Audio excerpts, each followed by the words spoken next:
We are live from Appoquinimink High School in Middletown for our game of the week between the Cape Henlopen Vikings and the Jags. Should be a very competitive contest as the Vikings have been in almost every game despite their record of 1-6, while the Jags have now won 3 straight since the return of running back Daniel McConomy. Welcome to our live stream. I'm Glenn Frazier with Pat Gariantes producing and working color tonight, and Nick Halliday, it will be on camera. A little cool tonight. Actually, it was cool all day today. I don't know. I played golf this morning up here in Middletown. Nice. It was 48 degrees at tea time, and we ended up in the mid to upper 50s. But it never got much above 60 all day today, and the bad weather's coming in tomorrow. Yeah. So good luck to everybody who has a Friday night game or a Saturday game, because it's supposed to start raining tomorrow through the night and into Saturday, and it could be a mess for some of the other ball games this weekend. Going to bring in Pat. And Pat, last night we did our weekly Buffalo Wild Wings show from Dover down near the air base, and we were featuring childhood cancer awareness. And we had Jed Bell from the Troy Foundation for Troy, yep. And from Be Positive we had Joe McDonough. And, of course, 2 of our other sister station games tomorrow night will feature McDonough's former team, Salesianum, hosting Smyrna, a matchup of top 5 teams in Class 3A.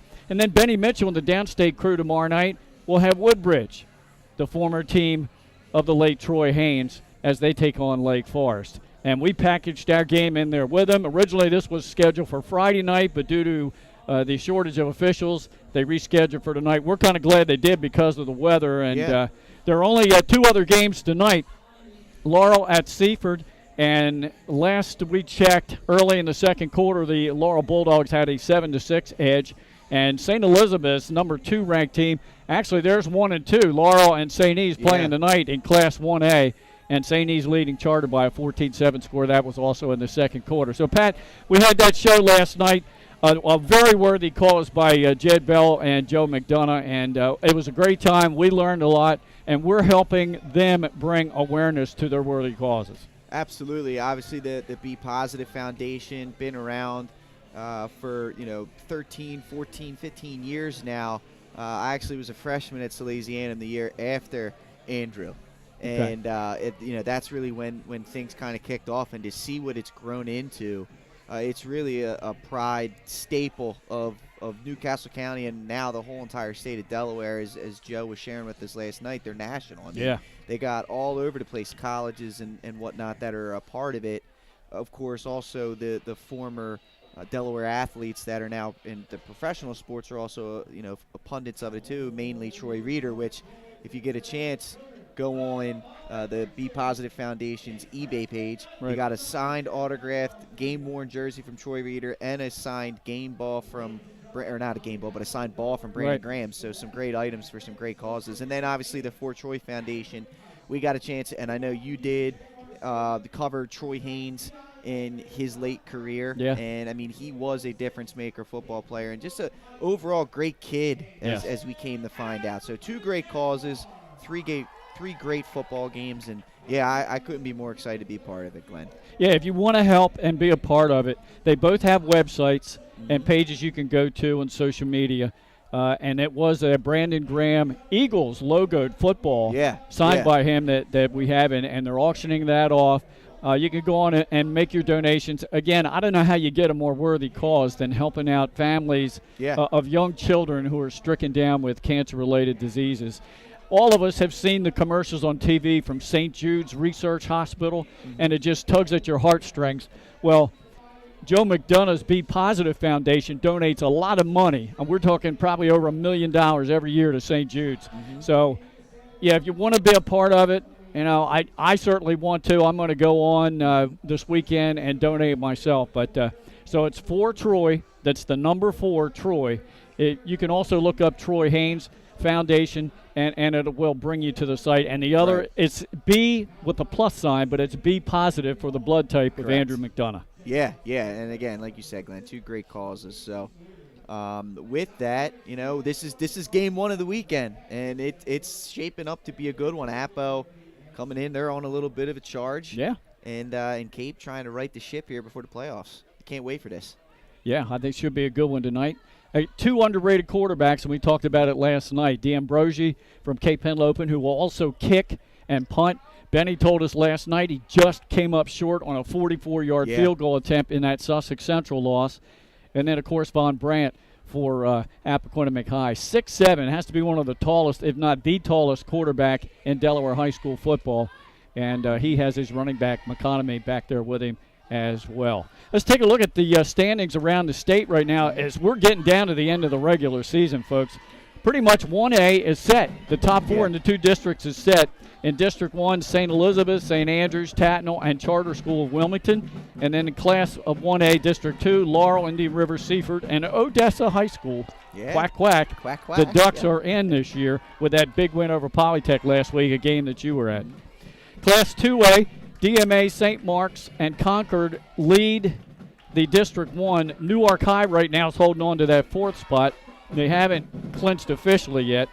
In 2A, District 2, Archmere, Wilmington Friends, Tower Hill, and then Howard and Mount Pleasant. So 5 of them there fighting for 4 spots. Actually, probably 3 fighting for 2 there, as Archmere and Wilmington Friends appear to have already clinched spots. And then in the packed District 3, Woodbridge, Caravel, and Delmar in good shape. Then you've got the rest of that conference. Sussex Tech, Milford, Lake Forest, and Red Lion all have a shot still to get that 4th spot. And then finally, the Class 3A that we're doing a game tonight.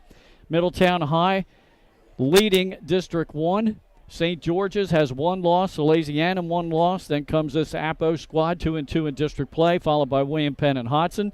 And then in District 2, Smyrna has already clinched the District 2 title with Dover in second.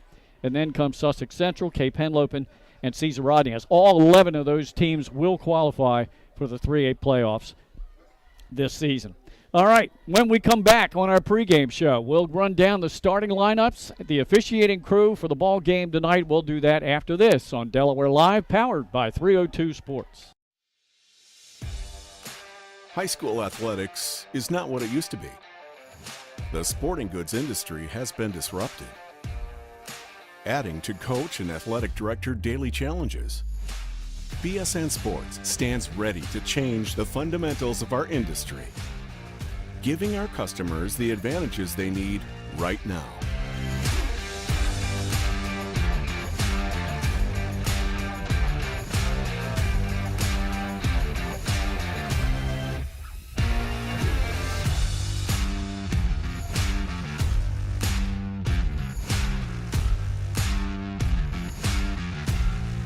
Your dedicated local sales pro is supported with nationwide team service, including sport and category experts.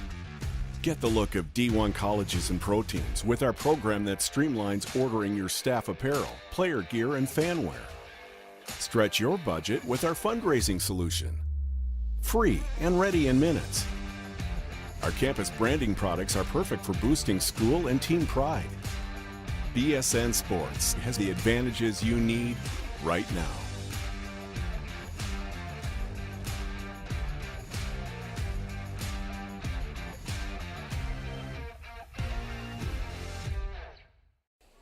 At Appoquinimink High School, I'm Glenn Frazier alongside Pat Gariantes. On camera tonight, Nick Halliday, as the 4 captains for Appoquinimink preparing to go out on the field. Those captains are Devin Wilson, Ryan Von Brandt, the quarterback, Jake Phipps, and a young man, Aston Spears, who was injured early in the season, and it looks like he's out for the year, and that's unfortunate, but he holds on to that captain spot. The 4 captains for Cape, not out here yet, will be Hank D'Ambrosi, Tom Messick, Lucas Rupert, and Nathan Horn. Let's run down the starting lineups for the ball game tonight. We'll begin with the offense for Cape Henlopen, the quarterback, Hank D'Ambrosi, 6'2", 180-pound senior. In the backfield, Chancellor Johnson, also a senior, 5'11", 165, 5'8", 155-pound senior Daniel Saez, and freshman Marky James. The wideouts, we'll see these 4 mostly. Odin Delazero Potemski, he's a 6'4", 190 target. Tom Messick is 5'6", 140. Keyshawn Mansfield, 6 feet, 170, and Bren Scott, a sophomore, 6'2", 186. The center, and they have some size. Lucas Rupert, 6'3", 313 pounds. The guards, Ryan Benton, 6'1", 314. and Thomas Gibbons, 6'3", 274. The tackles are Jack Thompson, 6'3", 263, and Nate Horn, he's the little guy, at 6'1", 220 pounds. Defending against them for Appoquinimink, the front four, Ladarian Husser, a junior defensive end, and Xavier Rogers, he's a senior on the other side. Two tackles are Elijah Husser, a junior, and Tyrone Cooper, who leads the team with 7 sacks, and he is a senior. The linebacking core, Jacob Parson leads the team in tackles. He's at the outside position along with Jordan Linsmeyer. In the middle is Gavin Tucker. Corners are Devin Wilson, a senior, and Jeremiah Riley, another senior. And at the safety position, Jaden Weatherspoon, who has 3 interceptions. Actually, both safeties have 3 INTs on the season. The other is Dylan Griffin. Punting and kicking, Evan Bolden. And now let's take a look for the starting offense for the Appoquinimink Jaguars. Ryan Von Brandt leads the team in rushing. Daniel McConomy is the feature running back. He's only a sophomore and has only played 3 games due to injury, averaging 160 yards per game. Wideouts, we'll see Jaden Weatherspoon leads the team with 4 touchdown receptions. Ethan Osebu, he's a slot receiver, a sophomore. Jeremiah Riley, a senior, and Nasim Griffin, another senior. The center is Mike Gibson, a senior. Seniors at the guards, Jacob McGuire and Elijah Husser. Tackles, Jake Phipps and R.J. Dugu. I guess I'm saying that right. And the tight end, Xavier Rogers. Defensively for Cape, the front four, Nathan Horn, Malachi Lewis, Lucas Rupert, Jukai Payne, Jacob Shell, Ethan Felker, Brent Scott, Charles Fritchman, and Marky James will move in and out at linebacker. As it looks like somebody won the opening flip and deferred to second half. Was that Appo? Yeah, it looked like it I think Appo. Appo deferred. They're asking Cape where they want to kick this ball off to. Right. So maybe it was Cape that deferred. Okay. Usually they get the we'll person see. that the team that receives the deference gets to. Right. We'll see who's kicking off. Whoever's kicking off is going to defer to second half. Let's finish the secondary for Cape, the starting secondary. Keyshawn Mansfield, Chancellor Johnson, Leo Huntsberger, and Tom Messick, the safety. And again, of course, kicking and punting will be Hank D'Ambrosi. The Swiss Army knife, Glenn. We got to see Appo a little bit earlier in the year take on St. George's, and they were in the midst of their early season struggles. Had no McConomy. Yeah. 3 in a row now. They're looking to continue to carry it on. And Cape talked about it a lot of times on the broadcast on Wednesday nights. They're the team that's close but no cigar so far this year. So we'll see what they can do. Yeah, really impressed with the first game of the season. They only lost by 8 points to Salesianum. Mm-hmm. And they lost by a touchdown last week to Sussex Central. Well, we're going to step aside here in just a moment as the ROTC Color Guard now making their way to the center of the field. We'll have the playing of our national anthem. We'll be back with the kickoff for Thursday Night Football as Appoquinimink High hosts the Cape Henlopen Vikings here on Delaware Live, powered by 302 Sports.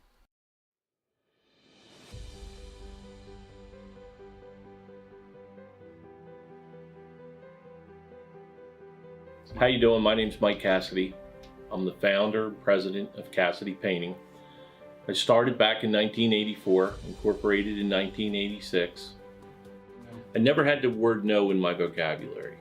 If someone called me to do a job, I always said yes. Whether it was a struggle, whether it was 7 days a week, sun up to sundown, it didn't matter. And with that philosophy, we were able to grow to the size we are. We employ close to 80 individuals. We really enjoy being in the family business. I look forward to coming to work every day, and it's so nice to work with the people that we work with in the office. We've really become a family with them. We really create a family experience around here.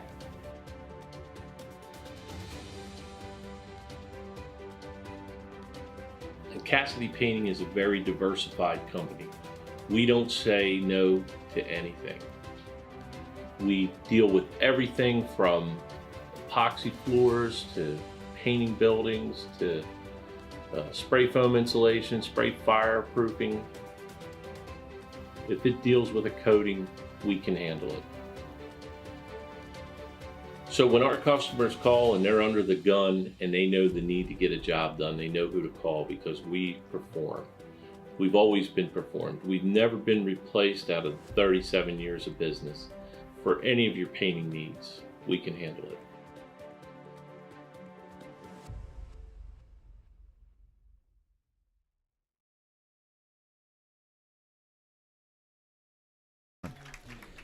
All right, we're back here after a first for the many years that I've been doing high school football. It was a soloist on keyboard playing the national anthem. I love that.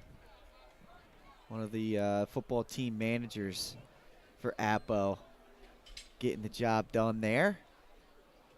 Breaking out the old the Stevie Wonder impersonation.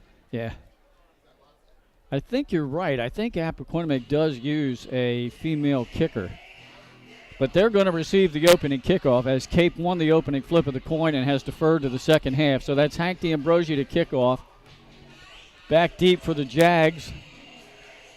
We'll have number 24 and number 13. So that's McConaughey to the far side and number 13 to the near side, Griffin. You mentioned he's pretty dangerous. Yeah, in the game against Appoquinimink, against St. George's, he did have a kick return for a touchdown and 2 other big returns. So it's a pick your poison, it looks like, for D'Ambrosi and this Cape Henlopen kickoff team. They're going to have to stay in their lanes, try to prevent the breakout, these 2 dangerous return men. Got a little bit of a breeze here tonight from our left to our right, so D'Ambrosi is going to be kicking right into it. We'll see if he's going to go deep. It's a pooch kick, but he's ready to go. And the opening kickoff is high end over end, and will sail down to McConaughey inside the 10 at about the 8-yard line. He brings it to the near side, now tries to cut back, but he's met immediately downfield on special teams. Good tackle by Cape Henlopen's number 3, Leo Huntsberger, a junior. Looks like there's a penalty marker as well, Glenn, so this could be even further back it goes for the Jaguars to start this one off. That's really great coverage by Cape. Stayed in their lanes, got down there, fought off blocks. Now it looks like it's going to be against Cape. I know, I saw that. Yeah. I don't know whether that was a face mask. It looks like they're talking to head coach Timpson. Yeah, it's something against Cape. You are right about that. By the way, our officiating crew for the game tonight, the referee is Andrew Barrow. The umpire is Ron Hatfield. Linesman is Adam Barbas. Line judge is Don Ben. Back judge is Dave Swift. And up here in the booth operating the clock is Bill Turnbull. So, yeah, Appo's going to get pretty good field position now as they tack the penalty on to the end of the return. They'll have the ball at their own 32, Pat. Yeah, it's a good start. Like we said, Von Brandt, you talked about, not only can he get the job done with his arm, but if for some reason a pass rush gets to him, he is not afraid to pull the ball down and run. Look at this alignment. Yeah, 4 receivers stacked to the near side, empty backfield. They're going to set up a screen? No, they're going to pump fake, throw it downfield, and incomplete as he led his receiver, Ethan Osebu, just a little bit too far. I like that. So you had the diamond look out here to the near side, and you got a lot of options off that, almost like a flood. You're going to have the quick screen like you saw there from the back man. You had Osebu go down, try and get deep, and you had two receivers really play the middle of the field there, and it's a pick your poison for Von Brandt. You just couldn't quite connect on it with his receiver there. They're going to go with the same alignment. Again, empty backfield. Why? And he's probably going to choose a different receiver here, is my guess. Now he's going to send McConaughey in motion. He gives him the football. Big hole right up the middle, and he bursts across the 40 out to the 44, maybe the 45 for a first down.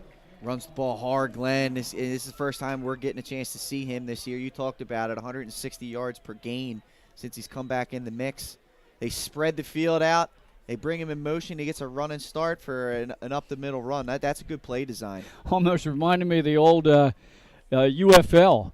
Because you could run in motion. They had guys in motion all over the place. Oh, that's good. Now McConaughey in the backfield alongside of quarterback Von Brandt. Off left side. Might have gotten 2 yards before he was tackled. It looks like a little option, little read option. The opportunity there for Von Brandt to keep it. As a defense, you got to take that as a legitimate threat. He will run the football. Looked like Lewis and Scott were in there on the stop for the Vikings. Von Brandt rolls near side. He was looking for the screen, took too much time, and he is sacked That's the sophomore Payne. Great job by that Cape defensive front. I think we're going to get a holding call here, but Von Brandt's got to be a little quicker in his progression. I mean, he had the curl route by one of those receivers open in the middle of the field. It looked like he was trying to take the shot deep. Sometimes you just got to take what the defense gives you. I believe Cape will decline this. Let's see, there's the hold. Yeah, decline. Yeah. You want to take the play and bring up 3rd and long. So they lose about, I would say like 10? 7. Yeah, 7, about 12 yards on the sack. And this was the struggle against St. George's earlier in the year. The offensive front wasn't able to hold for very long, and if the secondary does a great job, it could be a long night. Pitch out, and then dropping the ball. I don't know whether he fell on it. Looks like Cape has it at the 32-yard line. Wow, little sloppiness there on the pitch. Appoquinimink, I mean, you know he's coming in jet motion like that. You gotta get that ball out there for him. Von Brandt didn't quite lead him on the play. Appoquinimink had to reach back for it. And I mean, heads up job by Cape Henlopen there, breaking through and falling on the ball, not trying to pick it up. Yep. Lewis recovers the fumble for the Vikings, so they are in business at the Appo 32-yard line, a short field to start the game for them. Handoff to the halfback as he dives over the 30 down to about the 28-yard line. Pickup of 4. I think that was Marquis James on the carry, Glenn. That's a good first down run off the turnover. 5-yard gain. Yeah, Marquis James is just a freshman. Quickly, D'Ambrosi went off to the sideline, got the play from the bench as the Cape goes with a tight formation. Double tight ends, 3 backs behind as they stack up and go in motion. And that's miscommunication. James takes it, but he's going to be hit for a loss in the backfield. They ran into each other and not really sure they were on the same page. Yeah, someone went the wrong way, Glenn. Whether D'Ambrosi turned the wrong way, whether it's a reverse pivot or a straight pivot, or if James, the running back, went the wrong way. But you're right. There was a miscommunication, and that's costly. 3rd and 10 now. They're going to lose the 4 yards they just gained on the previous play. So now, you're right, 3rd and 10 after the fumble recovery. They got a key on number 1 here. D'Ambrosi, we talked about. Benny speaks his praises. He can throw and he can run. Play action. He rolls far side. Pressure's coming. He steps up. Now he's running for his life. He circles around again. Now he's just going to run with it, and he's going to have the first down inside the 20-yard line. What an athletic play by D'Ambrosi. D'Ambrosi, man, let's call him Hanky Football. You remember Johnny Football back? That looked like Johnny Manziel from college back in the day. Oh, my gosh. Kyler Murray. I mean, it's all, how he got away from the defenders in the backfield. That was impressive. 12-yard pickup down to the Appo 20-yard line. 1st and 10 for the Vikings. We're early in the first quarter, 8:45 to go. First possession for Cape after they picked up the fumble recovery. That Saez gets the ball, tries to get the edge, runs behind some blocking, and is really thrown to the turf, and they're going to throw a flag at the end of that play after a 5-yard pickup. I love that running from Saez. You talked about him following his blocks there. He stayed patient. He didn't outrun his blocks. If he tries to run full speed that whole time, he gets out in front of his blocking and he's tackled for a 2 or 3 yard gain. It's a personal foul against Appo, Glenn. I think it was on the finish of that tackle. Yeah, they really threw him to the turf, like you said. But I love the patience in the running game right here by these Cape Henlopen running backs early in this game. So Saez gained 5 to the 15, then they go half the distance on the personal foul. So it's 1st and goal for Cape at the Appo 7-yard line. Now this is almost a double wing T formation here. Yeah, you're right. Wing back to the far side in motion. D'Ambrosi handed it off to Marquis James again, and he might have lost a yard back to the 9. Yeah, it looked like they ran a little triple option. They reversed the reverse pivot to quarterback. He gave it to the fullback there, but you saw the threat of the option with the tailback. off of that play. That's something to keep an eye on later in the game if we get in a similar situation, Glenn. Options there for the Cape offense. A loss of 2 on the play, so 2nd and goal from the 9-yard line. I formation, 2 wide outs to the top of your screen. D'Ambrosi turns and gives it to Saez. Had a big hole initially on the right side, but it closed quickly as he got almost to the 5.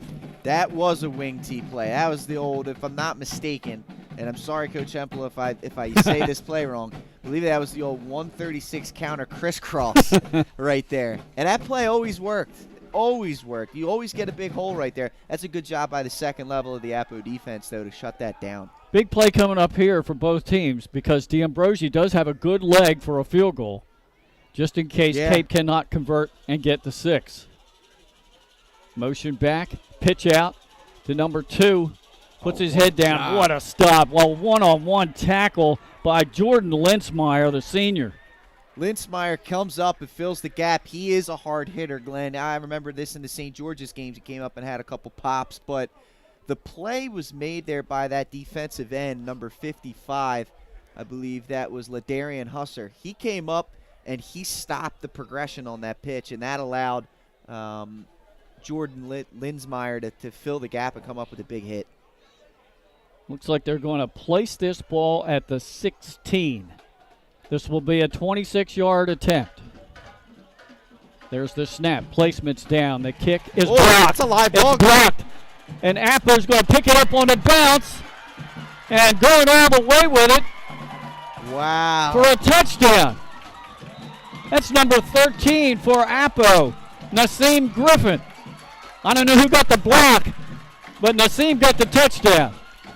Wow, what a special teams. It comes into play again for this Appo team. Once again, it's Griffin on a long return. They came straight through the middle, Glenn, and their size just pushed that offensive line back. It was a low-level kick from D'Ambrosi. What a momentum swing, right? It was a rough start for Appo. They turn the ball over. They give up a drive, have a couple penalties, and then they end up 6-0. You know? Okay, you know what? We're getting close to Halloween, so nothing should surprise us tonight, right? That's true.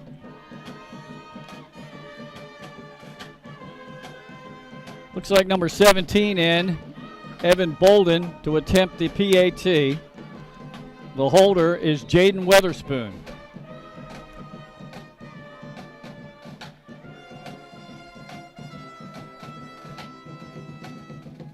Snap.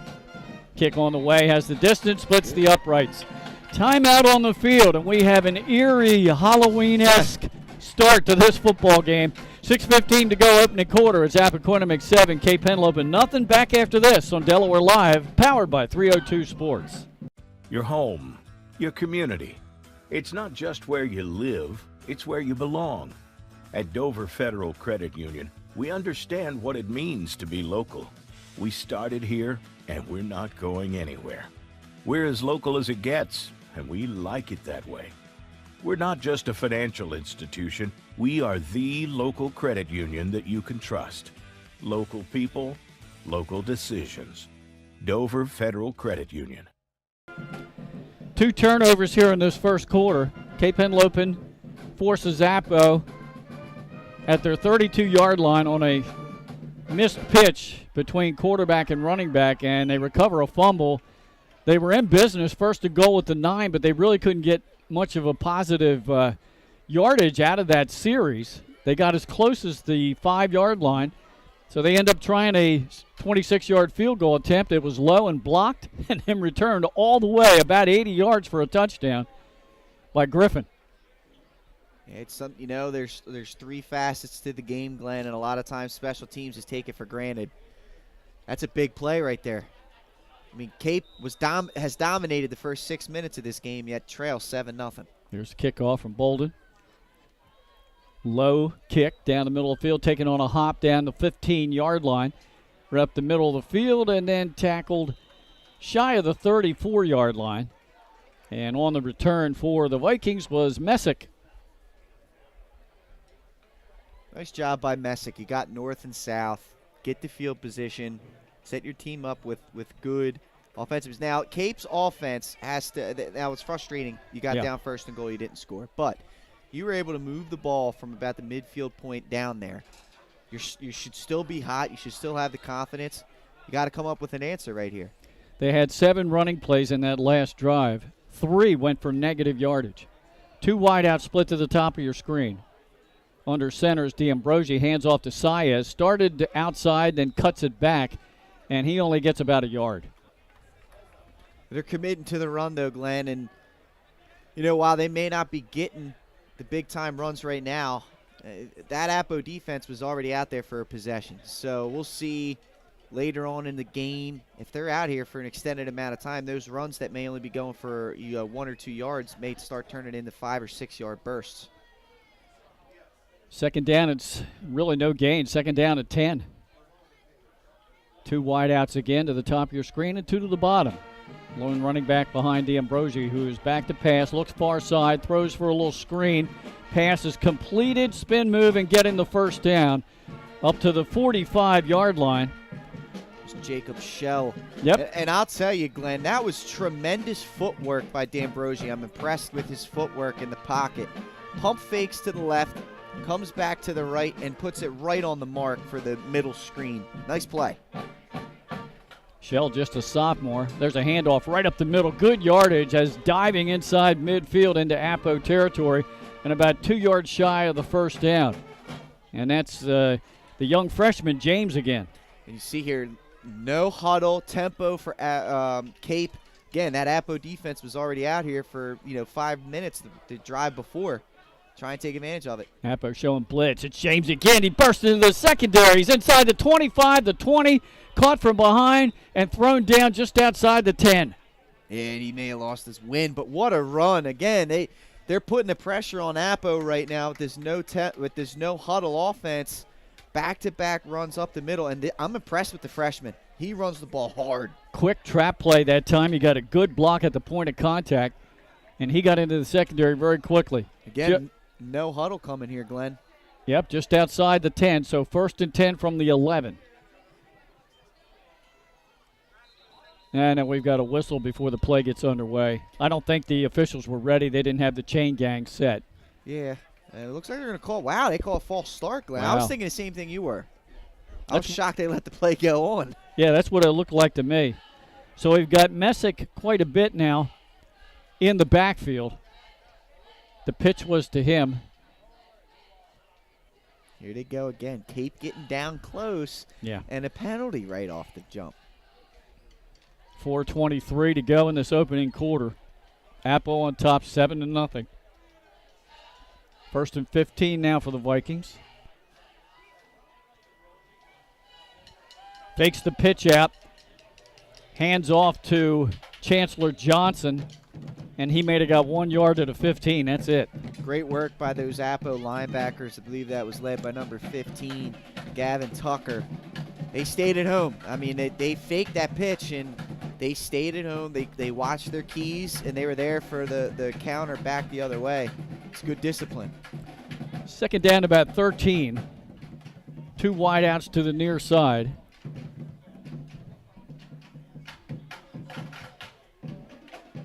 D'Ambrosi rolls near side, looks to pass, steps up in the pocket. He throws corner of the end zone. Jump ball catch is made, or are they going to say he's out of bounds? He looked like it went through the hands, Glenn. Oh, incomplete. It went through the hands. I'll tell you, again, I'm impressed with D'Ambrosi's footwork and the mechanics. I mean, he's spot on with these right here. It's a cold night. Yeah. Hands are cold. And I just think Keyshawn Mansfield may not have felt that one coming through the hands. He put a little zip on it. Yeah, right through Mansfield's hands, incomplete. And you know what? I thought D'Ambrosi was awful close to being across the line of scrimmage when he released that one. He was. Now we've got an official timeout. Timeout taken by the Appo Jaguars. We'll step aside and take it with them. And we'll be right back. Well, hold on. Let's keep it right here. The official called a timeout, but both teams were lined up ready for the play.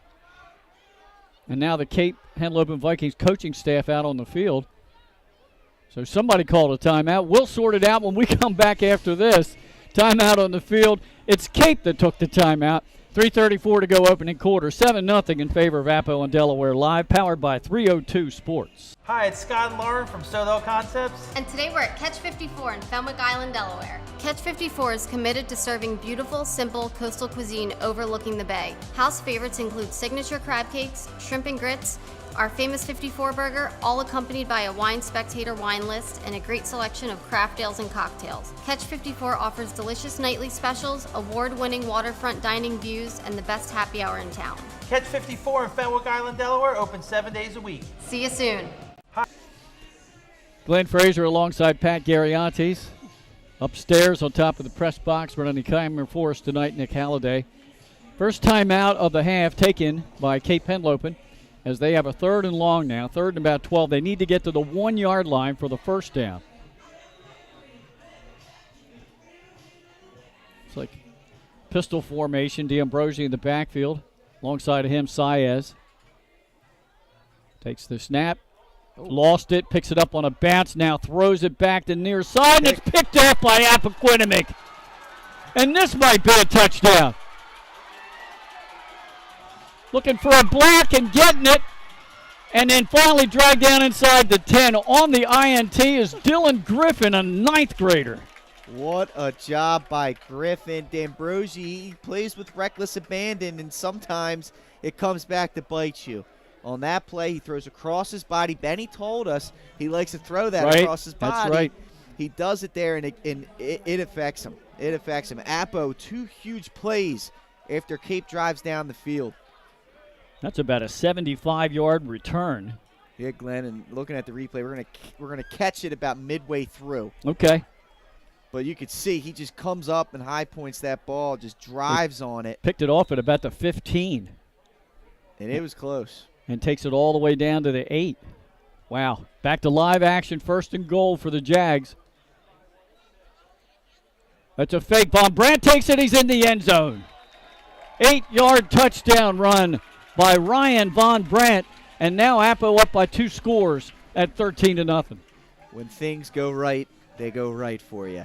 Appo, as we said, I mean, they giving up yard after yard here to Cape, and they got a 2 touchdown lead right now. Those things happen when you're on a win streak. Exactly. You know, 5 offensive plays they've run, as you said, Glenn. 5 offensive plays. And that makes 6. So that's it. 6 to 14 plays run by Cape.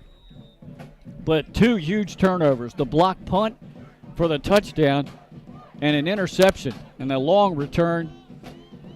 And here's Bolden. Snaps down, kick on the way, and it's good. 3:11 to go, opening quarter. It's 14-0. Appoquinimink over Cape. Back after this on Delaware Live, powered by 302 Sports. Welcome to Premier Physical Therapy and Sports Performance. We're a locally owned outpatient physical therapy practice with convenient locations in all 3 counties in Delaware. At Premier, we have experienced physical therapists with advanced credentials, but their hospitality, passion, and enthusiasm is what makes the difference for you. Find our convenient locations at premierptsp.com. You may have tried physical therapy, but have you tried Premier? We're back here in Middletown, Delaware, as the website likes to call it, West Middletown, at the home of the Appoquinimink Jaguars, as they have a 14-0 lead over Cape Henlopen here in this first quarter on really 2 big turnover plays, Pat. 2 huge ones. I mean, the blocked field goal after a drive that gets Cape down to a 1st and goal, and then they pick 6. And D'Ambrosi's got to just be a little bit smarter with the football there. Don't want to throw across your body. You're not getting a whole lot of velocity on it. Overshot his target. It was just floating in midair. Sometimes taking off and running, maybe only getting 2 or 3 yards is the best play. I think that was somewhat of a busted play. Pressure coming off of his right side, and he tried to go back to the left. Squib kick down the center of the field, taken by an up back at the 25-yard line. Cuts back and then is wrapped up. Returning the kickoff is Mansfield, and on the tackle was Linsmeyer. He's all over the field, Linsmeyer. I mean, that was something that we saw at the St. George's game. He is a ball hawk, so to speak. Not ball hawk from the traditional sense of the ball's in the air, he goes and gets it, but wherever the football is, he's there. Nose for the ball. Nose, there and you a go. good guy to have on special teams. Yeah. Stop if you heard us before, but Cape back on offense again. At their own 38-yard line. 2 wideouts to the top of your screen. I formation behind D'Ambrosi. Gives it to the second back, Saez. Bounces it to the outside. Tries to get the corner. And is arm tackled up near midfield for a first down. It's a good first down run. They're trying to get an answer here. Pickup of about 13 yards for Saez. He's carried the ball 4 times. Positive yards every carry. That was his best one there. Well, I mean, and he's fighting for us small guys out there, right?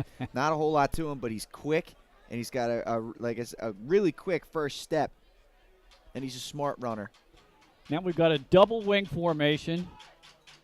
The give is to Marky James right up the middle, and he crashes ahead for about 8 yards near the 41-yard line. Tell you what, Glenn, that this kid's going to be special. Yeah. He runs with no fear. He hits the hole hard. He runs through tacklers. That's special for a 9th grader. He has 51 yards rushing on his last 3 carries. Second down and 2. They give it to James again. He gets good blocking on the right side, has a first down near the Appo 36. Yeah, I mean, why not, Coach Maul? I mean, this kid is showing that he wants to be out there. He wants to be running the ball, toting the ball as a 9th grader and picking up big yards for his team. Maybe you ride him a little bit, especially when you get down closer to the goal line. That may be who you need to go to. Runs behind that big line, 6'3", 313, 6'3", 274, et cetera, et cetera. And they feed it again. Yeah. And he has a first down at the 25. Keep feeding him. And once again, Cape putting together an impressive drive and getting the ball down into scoring territory. Right now, it's just smash mouth football by Cape on this drive. Nothing fancy at all. First and 10 for the Vikings at the Appo 25. Feed this time is to James again, but we had a whistle before the snap. Ooh. It wasn't a sustained whistle. It was just like a little choppy tweet. It's a penalty against. They called a false start there on Cape, shooting themselves in the foot. But once again, you saw the ball carrier not touched for the first 4 yards of that carry. That's good blocking up front. Yeah. And you're right. It's the backs, whether it's Saez or James, they're getting the ball and they're hitting the hole quick. Yeah, it's foot in the ground, get upfield. Inside of a minute and 33 to go in this opening quarter. Cape trying to get on the board. They faked the pitch out. Hand the ball off to Chancellor Johnson. He might have gotten a yard. And that's just to keep the defense honest. I mean, you went to James 4 consecutive times there. Maybe you're hoping you catch Appo cheating, keying on him. But, I mean, now the penalty once again hurts him. Back in a second down and a long situation, Glenn. And they haven't been successful so far in the passing game. They did connect on one, the first one for 15 yards, but then an incomplete and then an interception for a long return. Looking to the sideline to see if the play has changed. 3 receivers to the bottom of your screen, 1 to the top. D'Ambrosi's back to pass. Got a nice block from James, and now he's going to be swarmed under. And he's going to be sacked near the 38-yard line. Great work by that Appo defensive front to get back there on D'Ambrosi. And, I know you got to keep a defense honest here, but, Marquis James has been getting you 7-8 yards a carry. I know you're second and long there, but, dropping back to pass when you're running the ball the way that Cape is, I'd like to see them stick with that. Yeah. I think that might be the last play of the quarter, Pat. Looks like they're going to let the clock run out. Cape will. We'll switch sides of the field, and we'll be back to start the second quarter after this. It's 14-0 in favor of Appoquinimink over Cape on Delaware Live, powered by 302 Sports. Hi, I'm Scott Kammerer from Solo Concepts. Today we're at Lupo Italian Kitchen in downtown Rehoboth Beach. Come check us out. Located inside the Hotel Rehoboth, Lupo serves coastal Italian cuisine with fresh pasta made in-house daily. Lupo features plenty of unique craft cocktails and an extensive award-winning all-Italian wine list. Popular dishes include lobster bucatini, veal meatballs, grilled swordfish, and eggplant parmesan. Lupo Italian Kitchen on Rehoboth Avenue, serving happy hour daily and dinner 7 days a week. See you soon.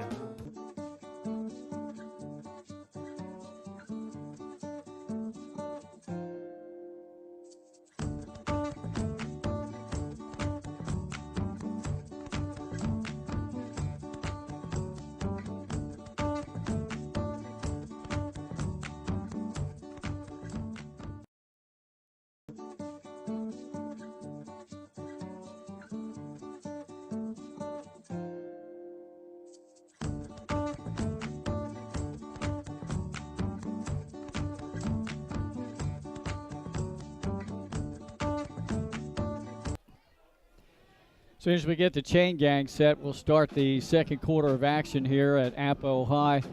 It's 3rd down and 23 for the Vikings at the Appoquinimink 38-yard line after a 9-yard sack. 2 receivers to the top and the bottom of your screen, pistol formation.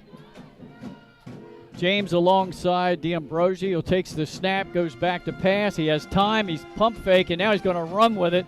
Trying to get outside, does a good juke move.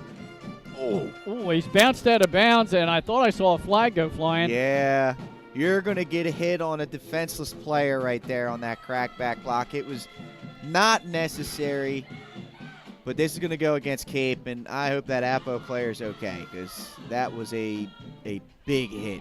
Big hit. That was a run all the way down to the 21-yard line. It was a 17-yard run, but now we're going to have the penalty.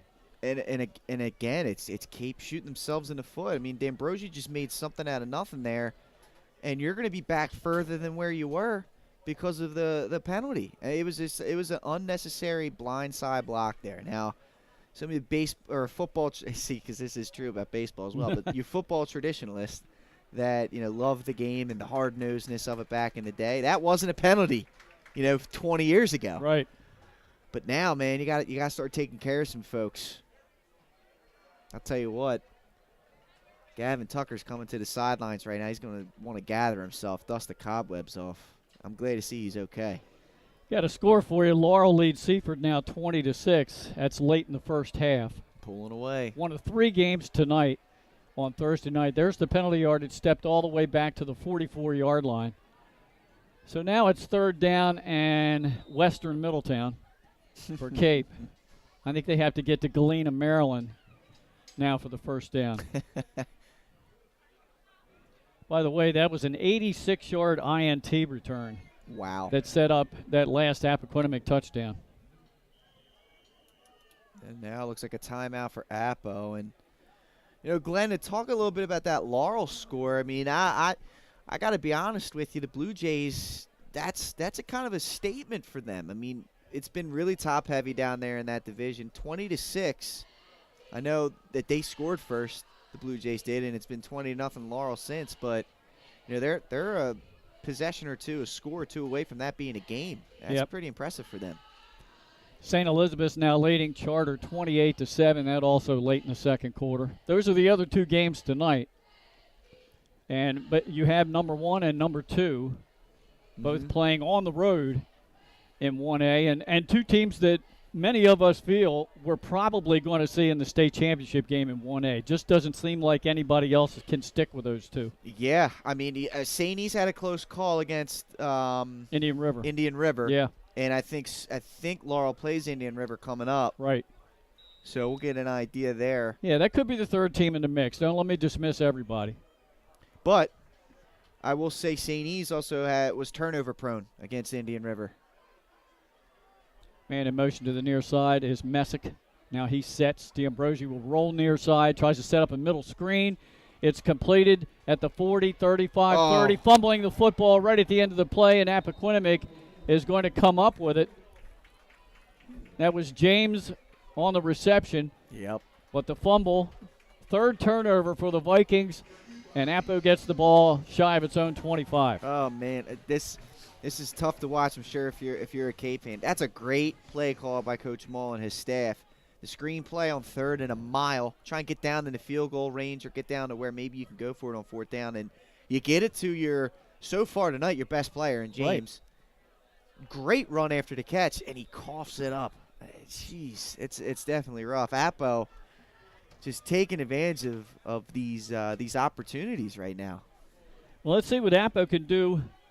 They haven't really had the ball that much. The last drive was one play after the interception and a touchdown. Some of these guys that are going both ways are asking, let's run the football and let's run some clock here, I'm sure. Trips to the bottom of your screen, a lone receiver to the top, pistol formation. Von Brandt hands it off and tackled in the backfield. Maybe he'll surge forward for a yard. On the tackle again is Payne, the sophomore. McConaughey on the carry. And there you go, run up the middle. No gain.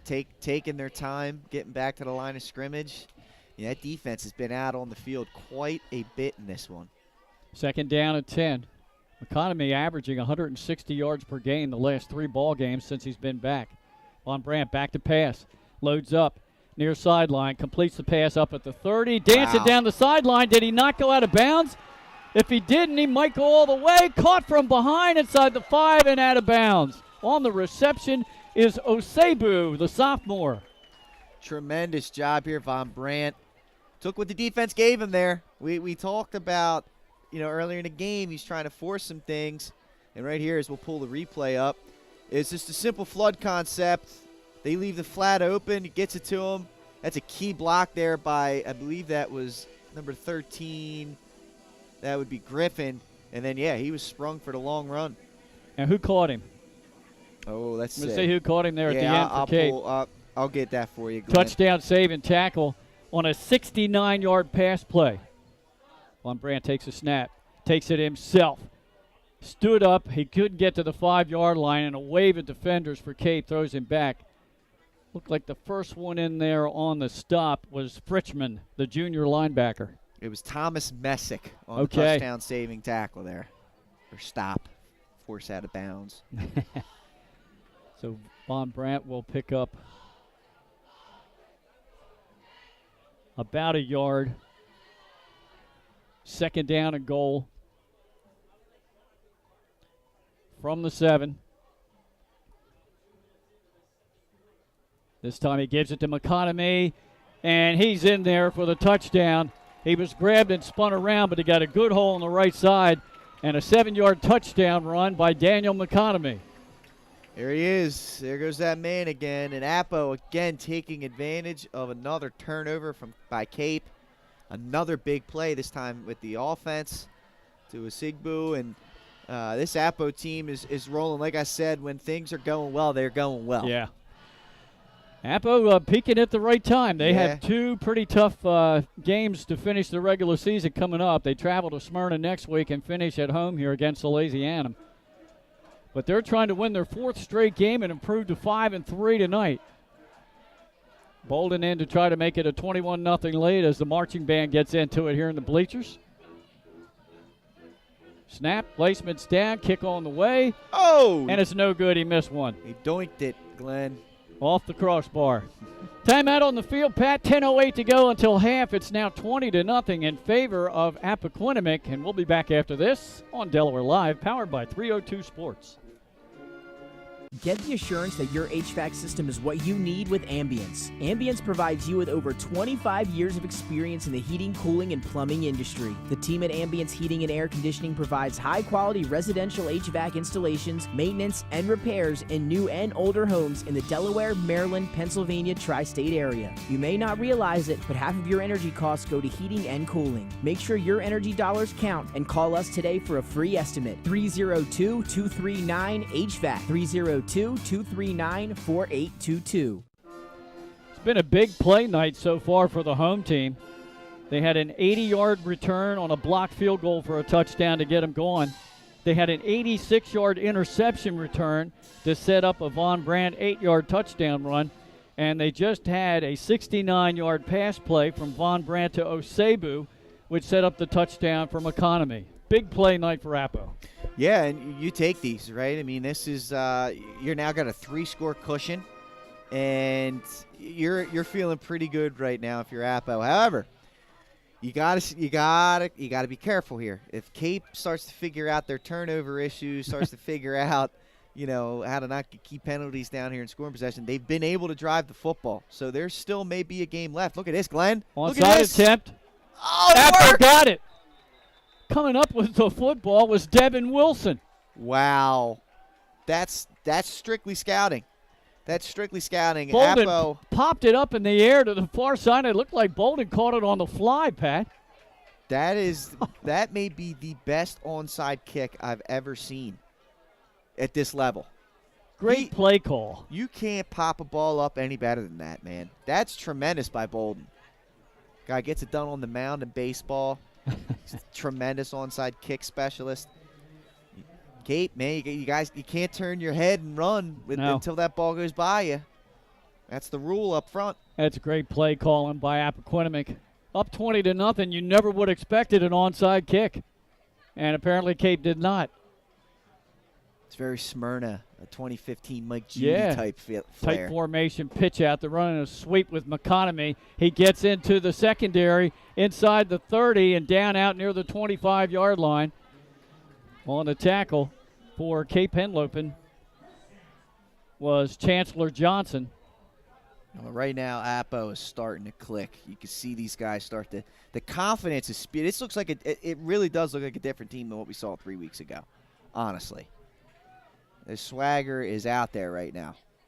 It's about a 17-yard pickup by McConomy, and they're going to go with the same formation. They fake the pitch out. Von Brandt carries it.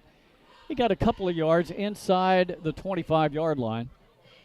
Helmet came off. He's fired up. Yeah, he has to come out for a play now. It's mandatory.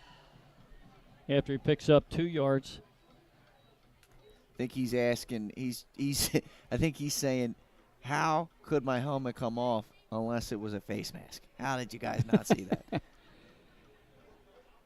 So coming in for Von Brandt is Mason Reinhardt. No, he's in at wideout. Coming in for quarterback is Weatherspoon, it looks like. Yeah. He'll take the snap. He hands it off to McConomy, who's tackled from behind, but not before he got to the 19-yard line and picked up 6. Yeah, it worked. The snap was good. The mesh point was fine. No fumble. Worked out. Now you get your quarterback back in. Third down to about 4, and now a timeout called by the official. They're going to send Von Brandt back off. Something's wrong. Some kind of uniform. Guess that helmet's still not right. Oh, that's tough. So coming right back out at wideout will be Reinhardt. Well, it worked last time. They got 4 yards. Weatherspoon and McConomy, and either one of them can run the football. So Weatherspoon again has McConomy to his left. He hands it off to him again. He stood up just shy of the first down. He's going to be about a yard or 2 short. Good job by that keep defense. And now with your 6'7" quarterback, Glenn, it may be too much for a QB sneak. That's where I was going. But that may be a little too long. Well, if he can dive with that frame of his, he should be able to get the 2 yards. 4th down play coming up. Von Brandt takes a snap. He's back to pass. Throws center of the field and completes the ball for a touchdown. That's a really good throw off his back foot. It goes to Weatherspoon. Jaden Weatherspoon, the touchdown. That's his 5th for the season as he leads the team in that category. And it comes with 8:04 to go in the half. Goes for 24 yards. Yeah, Glenn, we'll take a look at it. No, it's not 24. I think it was more like... It was 18. 18, 19. Okay, yep. I mean, the rush is coming here from Cape. They send the blitz, and he throws right to the 0 blitz on the slant. That's a great job by Von Brandt. Gamble by the Appo play calling, but it worked out for them. Bolden to attempt a point after. This one he gets plenty of distance, and it splits the uprights. We're going to keep it right here with 8:04 to go in the half. You just ran that replay. That was a real nice play for the touchdown. And you have to credit Appoquinimink's coaching staff. They're making all the right calls. Yeah, and that's one of those where if this is 6-0, or if it's a 12-8 game, they probably don't run a pass there. They stay conservative. But when you're up 20-0, you can take some gambles in your play calling, And it was man-to-man. It was a zero blitz by Cape. The slant's open if you can make the throw. And Von Brandt put it where he needed to. And it ends up for 6. Now Cape, this is where, you gotta keep your heads up here. You gotta keep your heads up. It has not gone your way, but there's a lot of football game left in this one. So Von Brandt making the most of his pass attempts. He's 2 out of 3 for 87 yards and the touchdown. Wow. McConaughey leads the team in rushing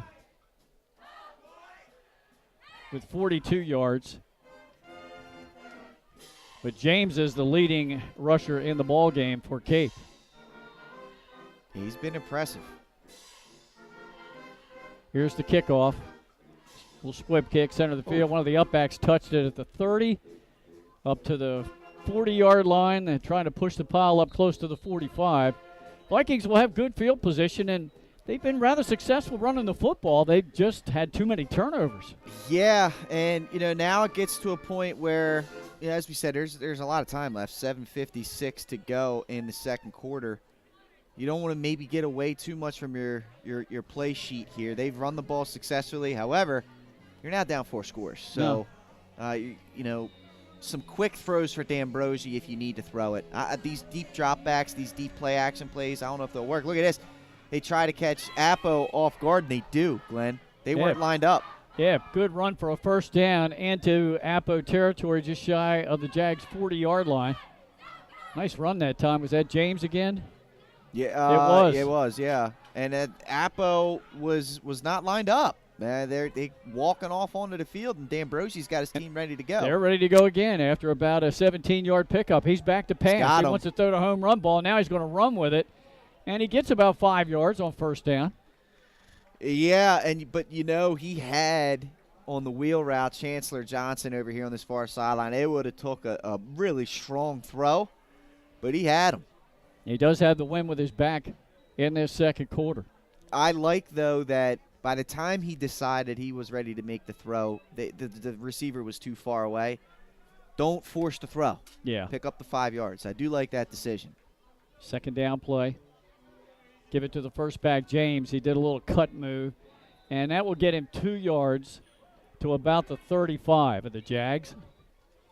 Yeah, great job there. That was Jacob Parson, number 21, filling the gap. I like what Appo's linebackers have done. Aside from these A-gap runs, they've done a pretty good job sealing up the run game.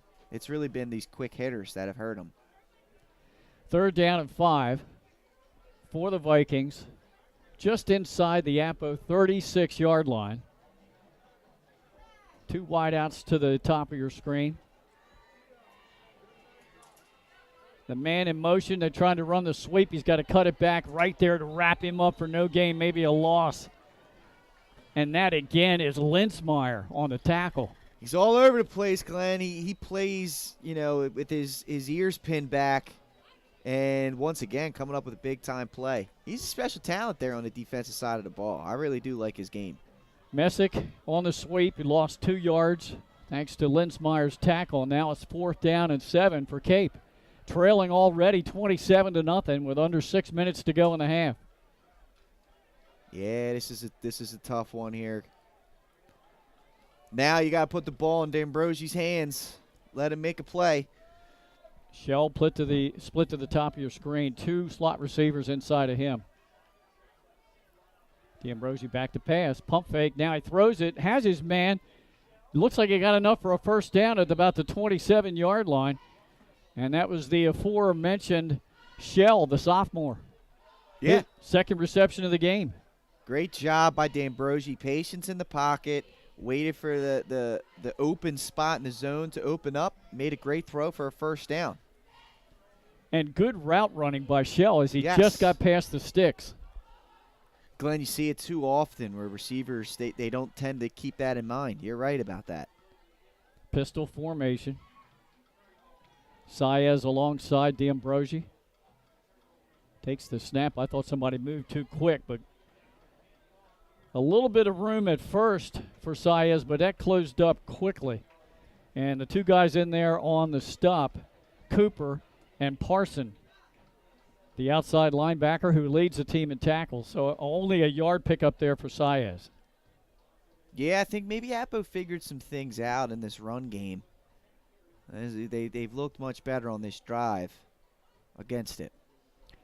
2nd down and 9.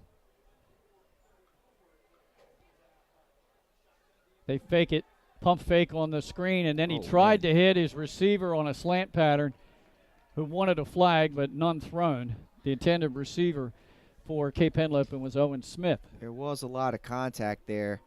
D'Ambrosi put the ball in the good placement, and only his receiver was going to be able to grab it. Nice discipline by the defense for the Jags. They didn't bite on that pump fake. No, they didn't. They didn't. And that's not something you see too often at this level. A lot of times you're not used to seeing the passing game like that. 3rd down and 9. 2 receivers to the top of your screen. Chancellor Johnson to the bottom. Pistol formation for D'Ambrosi. Fakes the ball. It's a quarterback sneak. He kept it himself, and he got pretty good yardage down to about the 23-yard line. But it's going to be 4th and about 5. Yeah, I mean, you take what the defense gives you there. You set yourself up with a more 4th and manageable. But, you know, the lack of big plays right now for Cape has kind of hurt them. I mean, if this has now been a 4 or 5 minute drive, another 4th down here, you don't want to come away with nothing. You got to put something on the board here. Keep yourself in this game. 4:16 of the clock stop. We have a timeout on the field as we keep it right here. Once again, the other scores that we had, and both these games should be at halftime now. We'll double check when we go to half. Seaford leading, Laurel leading Seaford 20-6, and that long-standing rivalry. I think this is like 128th game these two have played, something ridiculous like that. And St. E's over Charter 28-7. Those were the last updates we had late in the second quarter of those two. We'll double check again and see if we have any additional updates. And our game and those two, that's it for tonight. Everything else Friday night and Saturday. Yeah, we're here. Thursday night football, ladies and gents. And a dry field. And I don't think you're going to be able to say that about most of the games tomorrow. The wind is blowing from the Cape sideline across. That's something to keep in mind here on this 4th and 4. All right, 4th down play. D'Ambrosi drops back. He looks to set up. Has his man open, but he underthrew him. It was intended for James, and it goes incomplete, and a turnover on downs. And you got to wonder, again, that the wind blowing from the far sideline kind of blew that thing down. D'Ambrosi had him, and again, it's another air deflator of a drive right there for Cape to come away with nothing on that one. Good call on the wind there, Pat, because I think that did affect the pass. Yeah, he's probably hitting him in stride if there's no wind. It looks pretty severe. Just looking at the flag, the American flag, it's just out of your picture at home. It's whipping. Appo back on offense. 4:09 left in the half. Already up 4 scores. They fake the pitch out. Von Brandt will take it himself, and he gets the first down, puts down the head, and he got it by a yard up at the 34. He's sneaky quick for a gentleman that's 6'7". I mean, he right there, you saw it. It was on display on that run. He can get to his spot. He can keep you honest and on your heels. He's impressive as a runner. Glenn, not just a thrower. He has 4 carries for positive 10 yards. He had that took a sack for minus 12 on the first time he had the ball. Back to pass. Looks far sideline, completes the pass on a little out route. Oof. Nice move by Osebu to get the first down. That was an ankle breaker move. He's all the way up to about the 49. And again, a really good read from Von Brandt. He sees it looks like man-to-man or zone defense. They flood that far side of the field, and he just hits Osebu right there in the flat. It's been open all game.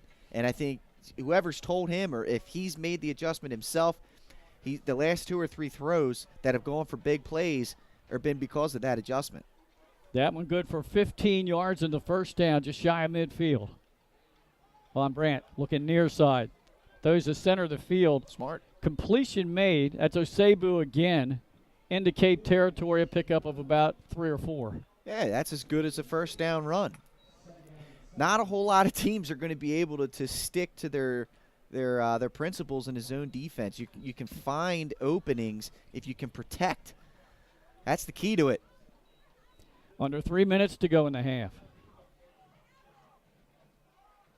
Von Brandt takes it himself. Big hole up the middle. Again, puts that helmet down, and a helmet-to-helmet hit. And a first down at the 35-yard line. Yeah, this is just smelling blood in the water. And he's playing with a ton of confidence. Talk about the running backs for Cape to hit the hole hard. Von Brandt hit that hole hard. And at 6'7", there isn't a whole lot you need to worry about in terms of protecting yourself, especially if you're getting a full head of steam running. Trips to the top of your screen. A lone receiver to the bottom. McConomy alongside of Von Brandt, who's back to pass again. He throws the long ball down the field just a little bit too far. That was intended for Griffin, incomplete. Yeah, I mean, you saw, again, the confidence there. He wanted to take a shot, and you've been able to get whatever you want offensively. You can work in a shot every now and then. And that was into that wind you were talking about. Yeah. Oh, the arm strength. The arm strength's definitely there from Von Brandt. It's definitely there. Incomplete, stopped the clock with 2:23 to go in the half. And now we have a whistle and a flag before this play gets underway. It's going to be a 5-yarder, I think. Another false start. We've seen like 4 or 5 of them between the two teams here today. Yeah. Something that you don't normally see this late in the season. Those are usually early season mistakes. 5 yards stepped off back to the Cape 40-yard line. So second down at 15 for the Jags. 2:21 to go in the half. They're on top, 27-0.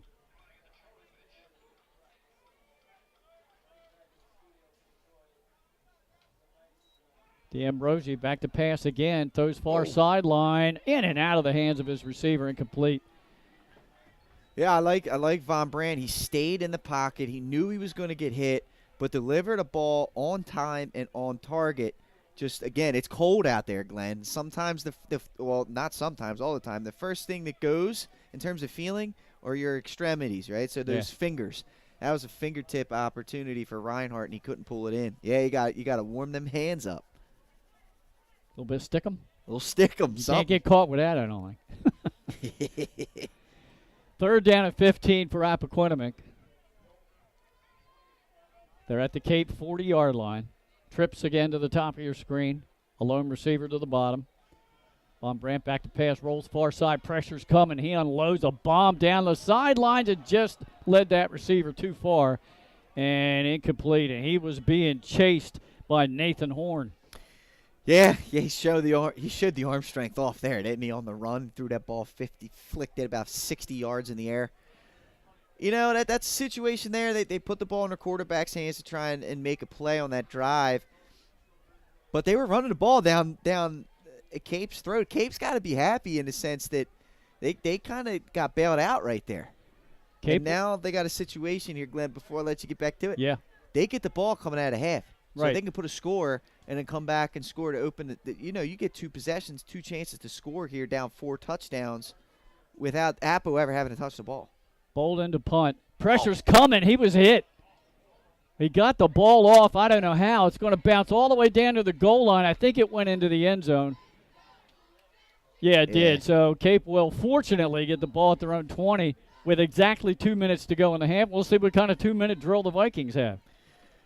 And I tell you, I thought for a second they were going to call a running, at least a running into the kicker on with Bolden there. I mean, he was hit. Yeah. After he kicked it, but Cape lucky on that one. Lucky in one sense and unlucky in another. I mean, they were in there. They probably should have blocked that one. Yeah. Seriously. And trying to they could have used a turnover. Position. Right. Field position switch. All right, 80 yards to go for the Vikings to get something on the board here before they go into the locker room. I think we should buckle our seatbelts up here, Hank D'Ambrosi. I mean, the 2-minute drill, this could be absolute madness. D'Ambrosi is under center.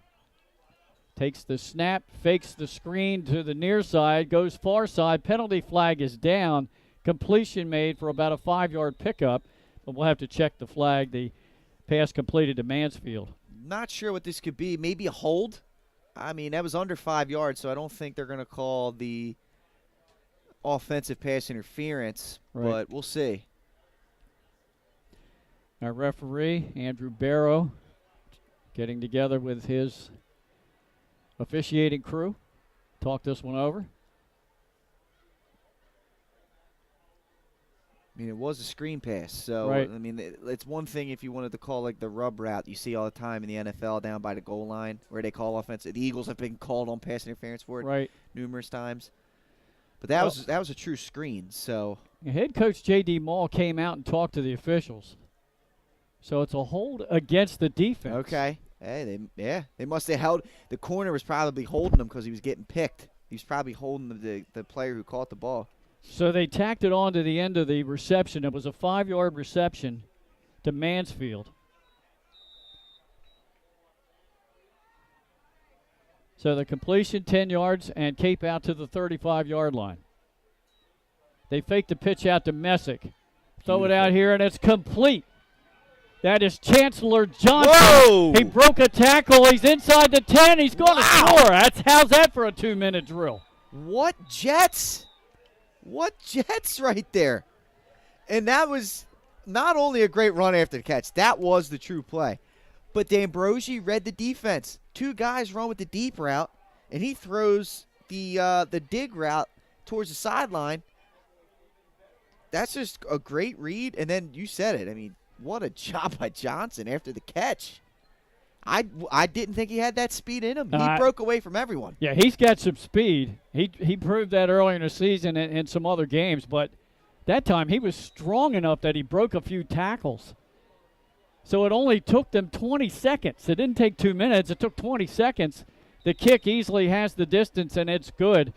As we keep it right here, and we'll see if the replay, what we'll get, Glenn, is after the catch. Okay, but he made some good moves after the catch, Pat. And we talked a little bit about how D'Ambrosi did a great job of making the proper read. But here after the catch, the Jets makes a man miss, somehow squeezes through all those defenders. And then he turns on the Jets and pulls away. Unbelievable. Chancellor Johnson. Cape needed something before they went into the locker room, and they got it. Now, with 1:40 to go in the half, can they get a stop on Appo?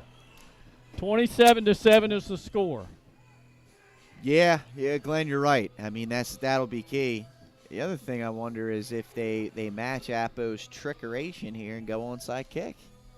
We'll see. That would really change this game around, wouldn't it? It certainly would. The only problem with that is if you gamble and lose, you're going to give Appo a short field. Yeah, you got to know when to hold them and know when to fold them. That's right. And my executive producer tonight and color analyst, Pat Kenny Rogers, the gambler, That's right. Gary Ontes. Did you ever go to the Kenny Rogers chicken place back when it was around? I didn't, but I thought that was a great Seinfeld episode. It was. The Kenny Rogers Roasters, man. That's right. Here's the kickoff. D'Ambrosi approaches it high, end over end. It's going to sail into the end zone for a touchback, and now we have a whistle. I think somebody was offsides. That's usually what it means. So that'll be a re-kick. That should give Appo some better field position as well. I hope they're watching and listening tonight. The rest of my normal crew, which is Paul Collier, my color analyst, Jalen Levenberry, and Logan Gashler. The rest of the crew have the night off tonight since we had the game up here and we had limited space here in the press box. And they'll all be back next week when we're at Dover High for Salesianum against the Dover Senators. Oh, you guys have got a good one there. That should be a good matchup. Sally's has that game tomorrow against Smyrna, but I think they and Dover, I think, match up pretty darn well. Dover has William Penn tomorrow night. That could be a tough test. The Colonials, you never know what you're going to get from them. Yeah. Kind of like this Appo team. Yeah. Just out of nowhere. This Appo team is all of a sudden a juggernaut. But you said it. They're going to be tested down the stretch. Yeah, those final 2 games. A lot of leg by D'Ambrosi in that last kickoff. See what he does this time. Little squib kick. So he hit one of the upbacks, and alertly, Appo just grabs that and falls to the turf. They're going to have the ball about the 37-yard line with 1:37 to go in the half. It'll be interesting to see what Appo does here. If they stay aggressive, they kind of threw themselves out of the last possession, 3 straight incompletions after the penalty. Do they run the ball here, take it into the half up 20, or do they try to gamble it and then leave the door open for Cape to maybe get a last-second, score? Right. We'll see. Well, right now, if this score stays the same, a little bit of momentum for the Vikings going into halftime. Yeah. And as you mentioned, they'll receive the opening kickoff in the third quarter and a chance to cut this lead to 2 possessions. All right. In the pistol, Ryan Von Brandt, McConomy to his left. 2-step drop. He sets up the pass. Has all day. Now he's going to roll far side. Now the defense reacts. A spin move and close to a first down up across the 45. Looks like he's a yard shy. Yeah, good protection up front and good coverage by Cape. I mean, they didn't get a sack, Yeah. but I mean, right now the clock is your friend. You want that thing to keep running. Nice job by Von Brandt taking what the defense gave him.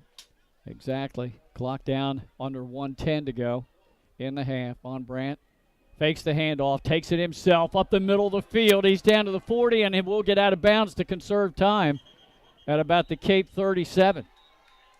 And But we have a flag in the backfield.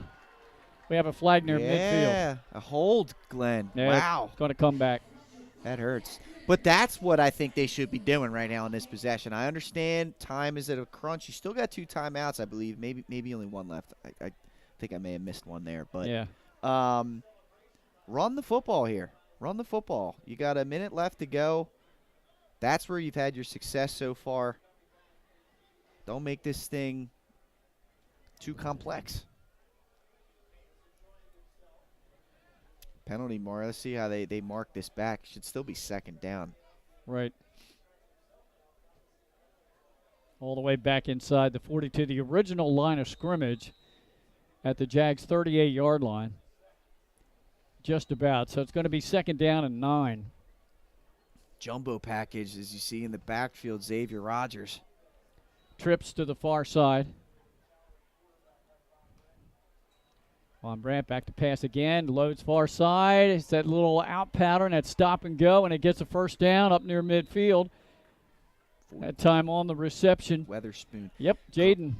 Great hands by Weatherspoon, Glenn. We talked about how tough it can be to catch with this weather. He brought that one in. And another good route run by a was. receiver. He got to the chains. Absolutely. Handoff this time. Coming in this direction. Running hard with it, the big guy. That's Xavier Rogers. He got about 6. And a timeout taken by Appoquinimink. And that might be their last. That's going to stop the clock with like 33 seconds to go here in the first half. Yeah, and Rogers, he was the feature guy against St. George's. And you're right. I mean, he's the thunder to McConommy's lightning. And no, I like that play. Run the football, get yourself set up. Now you're in Hail Mary territory at the very least, Glenn. And he has the arm for it. Yeah. Now you still got 33 seconds, so you can still try and get this first down. But if it gets to a situation where it's 4th down, take a shot. Why not? I Especially don't if know. the clock runs Yeah, down. and I don't know what kind of leg Bolden has for a field goal attempt. If they could get him into range. I would say they probably got another 15 yards they want to get. Maybe a little bit further, maybe 20. Because he does have a leg, Bolden. 2 receivers to the top of your screen and the bottom. Pistol formation.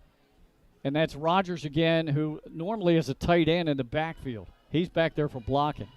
Throws, far sideline. Man had to beat. Picked and off. It's picked off by Messick, I think. Yeah, it was. Messick's What up a to the job. 40, the 45, and down close to the 49-yard line. Double coverage, and I don't know whether Von Brandt saw Messick coming from his safety position as he was playing center field and picked it off. Looked like it was a little towards the end of his range in terms of throwing distance, and that's a throw you got to put a little more loft on it. He threw this as a line drive, and that's what allowed the safety to get under it. Here we go, Glenn. We'll look at it. We're going to pick it up from the drop back, and you can see he throws it on a zip. If he throws that a little bit higher, safety can't get to it. His wide receiver had the corner beat, but Messick came over there and read that play nicely.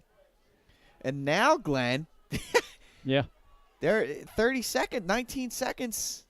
Look out. D'Ambrosi throws near flat, completes it on Get the out of out bounds. route. Oh. That's Chancellor Johnson again. He's going to be tackled in bounds about a yard shy of the first. There's the timeout. Hail Mary coming here.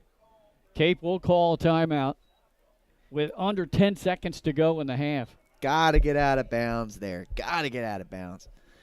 It's tough. You're playing, you're trying to make something happen, Chancellor Johnson, but that's one you want to get out of bounds for. He broke that last one. I think he had, shades of can I do it again. Right. So Cape takes the timeout. They'll talk about this play, which could be the final play of the first half. But regardless of what happens, Cape's certainly riding momentum into the locker room. Absolutely, and it's what they needed. I mean, this is a team, they've never given up. I mean, that's something that, Benny has talked about on our show. Coach Maul talked about. All these guys that were on the show last week talked about. They don't give in, and they're showing that now. And as I mentioned, when this thing was 27-0 and there were still 8 minutes left in this second quarter, this game isn't over. There's a lot of football left to be played, a lot of decisions left to be made. A lot can happen. Let's check and see if we got any updates on scores before we run this final play.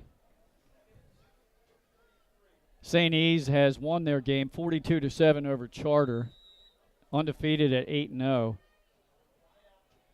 As we're ready to go here with this play, James alongside D'Ambrosi, back to pass, has to run away from pressure, gets away from a couple, now throws it on the run, almost picked off but dropped. And still time for another play. We're under a second to go. D'Ambrosi was lucky, because if Linsmeyer holds on to that, there is no one in front of him. And that's a pick six as time is expiring before the half. It's not what you wanted there. They're lucky. So the St. E's Vikings, the other Vikings, getting a big win tonight to move to 8-0. That's last time I saw, I think Laurel was up 27-6. It's 34-6 now, late in the third. There was some extracurriculars that were going on. A couple players actually got ejected from that game. Oh, my. That's that rivalry, Glenn. Well, I think Laurel might have Indian River next. And that'll be interesting with potential, you got to sit out that next game. Yeah. I think they have Indian River next. We'll check that during halftime. Barring a penalty, final play of the half, empty backfield. He wanted to load up and throw it. Now he's going to take it and throw it on the run into the end zone. Diving attempt made, I think incomplete. And that will bring us to the end of a very exciting first half, Pat. Big plays. Now, wait a hold on here. Penalty. This should be declined if it's on Cape. I think D'Ambrosi crossed the line of scrimmage when he threw that. Oh, yeah. I mean, that should be declined. I don't know if it's declinable, it but is. it should There's be. the call. Yep. Illegal forward pass. That's declined. And that is halftime. So our halftime score is 27-7 in favor of the home team, the Appoquinimink Jags. We'll be back a little bit later on during halftime with our unofficial stats and the scores around the state, as well as our scoring plays. We'll do that after this on Delaware Live, powered by 302 Sports.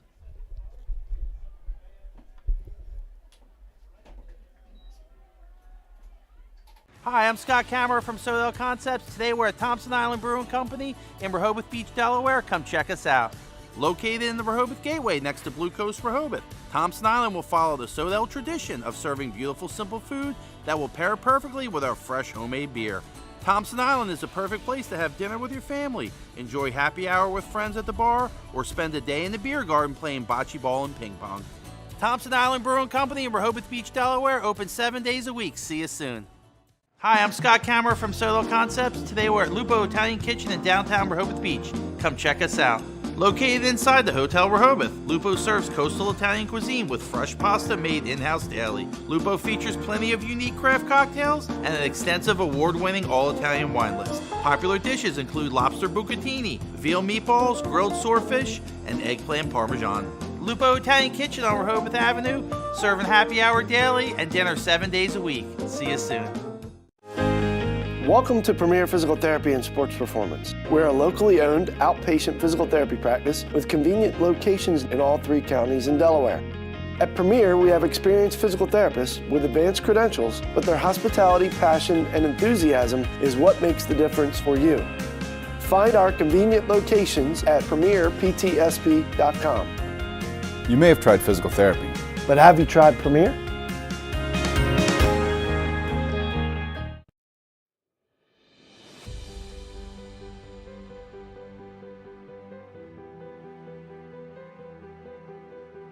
How you doing? My name's Mike Cassidy. I'm the founder and president of Cassidy Painting.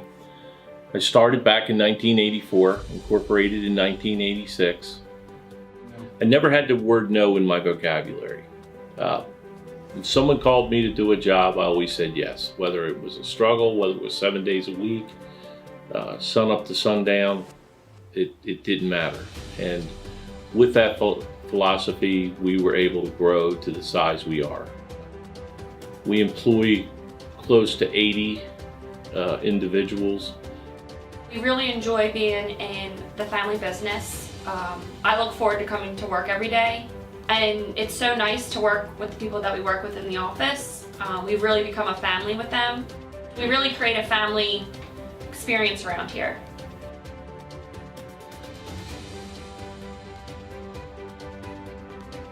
And Cassidy Painting is a very diversified company. We don't say no to anything.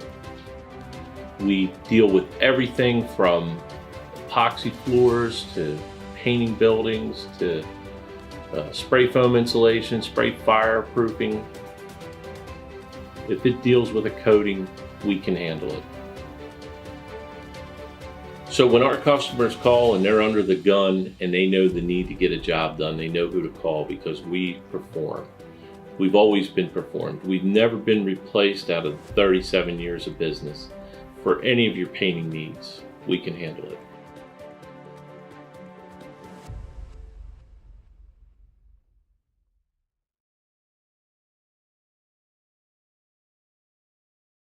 We all know that choosing the right company for home preservation can be challenging. Your home is your castle, and only the best and most trusted will work, right? Of course. So why is Ace Handyman Services different and the right choice? We take great pride in our easy, no-hassle scheduling and communication process. You call, we answer, and we listen. Or take advantage of online booking 24/7. Once we understand your home needs, we schedule a craftsman to arrive at a convenient time for you. You then receive a pre-call the night before from your craftsman, on my way text notification so you know when to expect your craftsman to arrive, regular updates on the progress of your job, even follow-up prior to any warranty expiration dates. Easy, convenient, no surprises, ever. Our commitment is to treat your home, your family, your time, and your privacy with respect. Rest assured, you are always our top priority. Our multi-skilled craftsmen will complete the work on your home in a workmanlike manner. If we don't, we'll come back to make it right. It's what we do and have been since 1998. Simply put, we're different. Ace Handyman Services, bringing helpful to your home.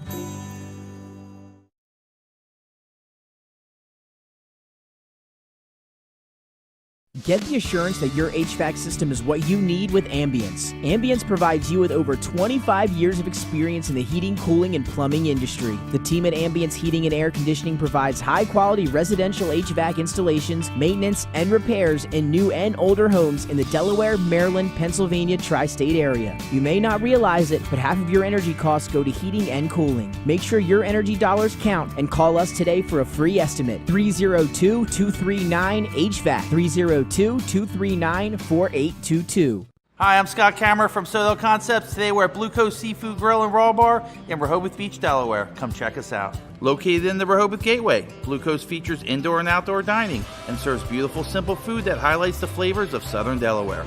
With chef-inspired daily specials, an award-winning wine list, and an extensive list of craft cocktails and local beer, Blue Coast is the perfect spot for a night out. Blue Coast Seafood Grill in Rehoboth Beach, Delaware, open 7 days a week year-round for lunch and dinner. See you soon.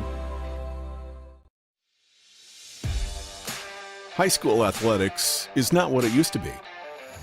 The sporting goods industry has been disrupted.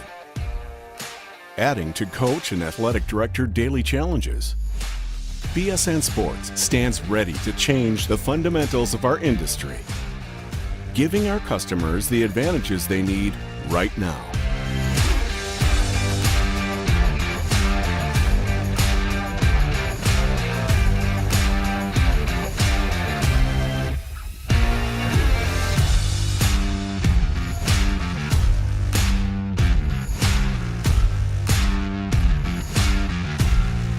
Your dedicated local sales pro is supported with nationwide team service, including sport and category experts. Get the look of D1 colleges and pro teams with our program that streamlines ordering your staff apparel, player gear, and fanwear. Stretch your budget with our fundraising solution. Free and ready in minutes. Our campus branding products are perfect for boosting school and team pride. BSN Sports has the advantages you need right now.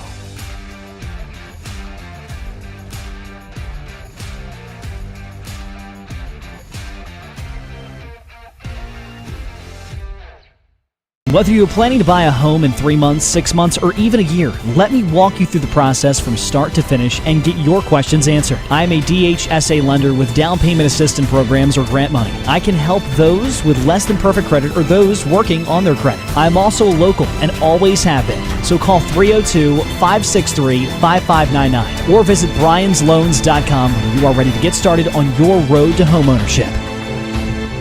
Hi, it's Scott and Lauren from Sodell Concepts. And today we're at Catch 54 in Fenwick Island, Delaware. Catch 54 is committed to serving beautiful, simple coastal cuisine overlooking the bay. House favorites include signature crab cakes, shrimp and grits, our famous 54 burger, all accompanied by a Wine Spectator wine list and a great selection of craft ales and cocktails. Catch 54 offers delicious nightly specials, award-winning waterfront dining views, and the best happy hour in town. Catch 54 in Fenwick Island, Delaware, open 7 days a week. See you soon. Your home, your community. It's not just where you live, it's where you belong. At Dover Federal Credit Union, we understand what it means to be local. We started here, and we're not going anywhere. We're as local as it gets, and we like it that way. We're not just a financial institution, we are the local credit union that you can trust. Local people, local decisions. Dover Federal Credit Union.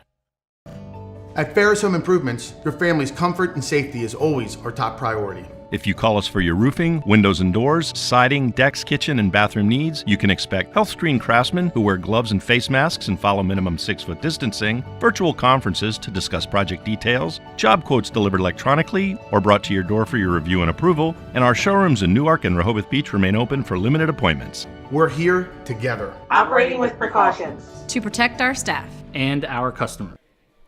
We're back here at halftime. You see out on the field the Appoquinimink marching band entertaining the fans here. And we heard from Nick Halliday, our cameraman up top. He says it's cold, it's windy, and I got to tell you, I've been to a lot of softball games here with my granddaughter playing from Appo. And this Appoquinimink High School sporting complex is like the Chicago of the East Coast. Yeah. It is the windy city in western Middletown. It's always windy here. Let's take a look at our scoring plays here in the first half. Appo gets on the board first after a blocked field goal, an 80-yard return by Griffin. Bolden's kick 7-0. Then another big play, an interception returned 86 yards by Appo's Dylan Griffin, the safety, and that led to a one-play drive, an 8-yard touchdown run by quarterback Von Brandt. Bolden's kick 14-0 at the end of one quarter. And then it was Appo again. McConomy with a 7-yard run. That was set up by a 69-yard pass play to Osebu from quarterback Von Brandt. Messick from Kate momentarily made a touchdown save and tackle on Osebu, but McConomy runs it in 7 yards out. Kick was not good, 20-0. But then they come back with an onside kick, one of the best we've ever seen. And they recovered. They go down. They scored an 18-yard pass to Weatherspoon from Von Brandt. The kick was good. 8:04 to go in the half. It was 27-0. Appo had the ball. They had to punt it away. They punted it into the end zone with 2 minutes to go in the half. And we said, well, let's see what kind of Cape's 2-minute drill. What do they have?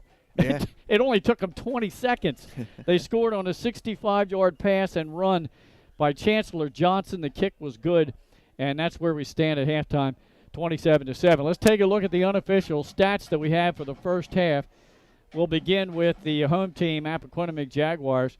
Quarterback Ryan Von Brandt rushed 7 times for 31 yards, and he completed 5 of 10 passes for 117 yards, 1 touchdown, and 1 interception in the second quarter.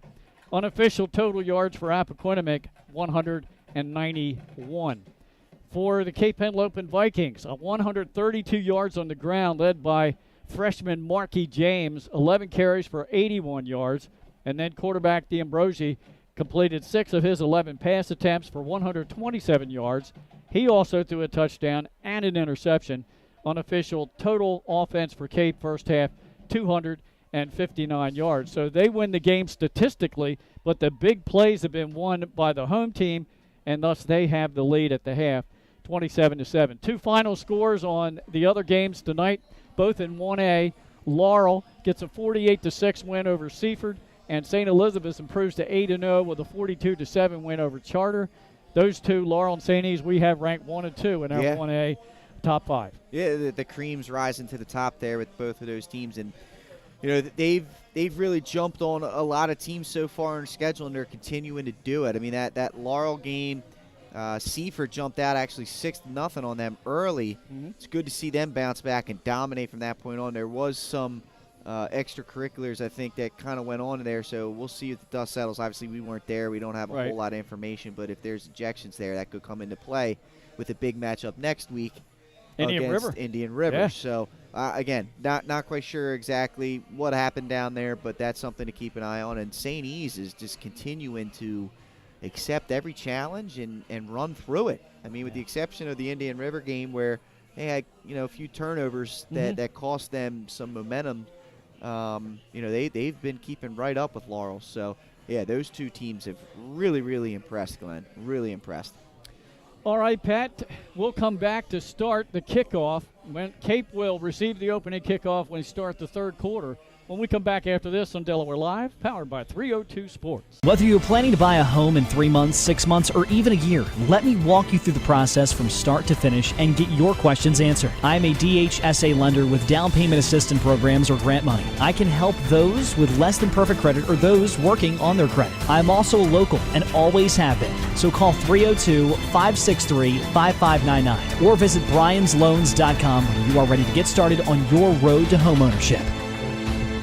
Whether you're planning to buy a... Hi, I'm Scott Kammerer from Sodell Concepts. Today we're at Thompson Island Brewing Company in Rehoboth Beach, Delaware. Come check us out.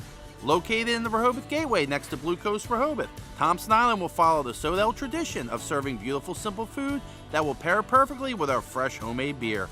Thompson Island is a perfect place to have dinner with your family, enjoy happy hour with friends at the bar, or spend a day in the beer garden playing bocce ball and ping pong. Thompson Island Brewing Company in Rehoboth Beach, Delaware, open 7 days a week. See you soon. Hi, I'm Scott Kammerer from Sodell Concepts. Today we're at Thompson Island.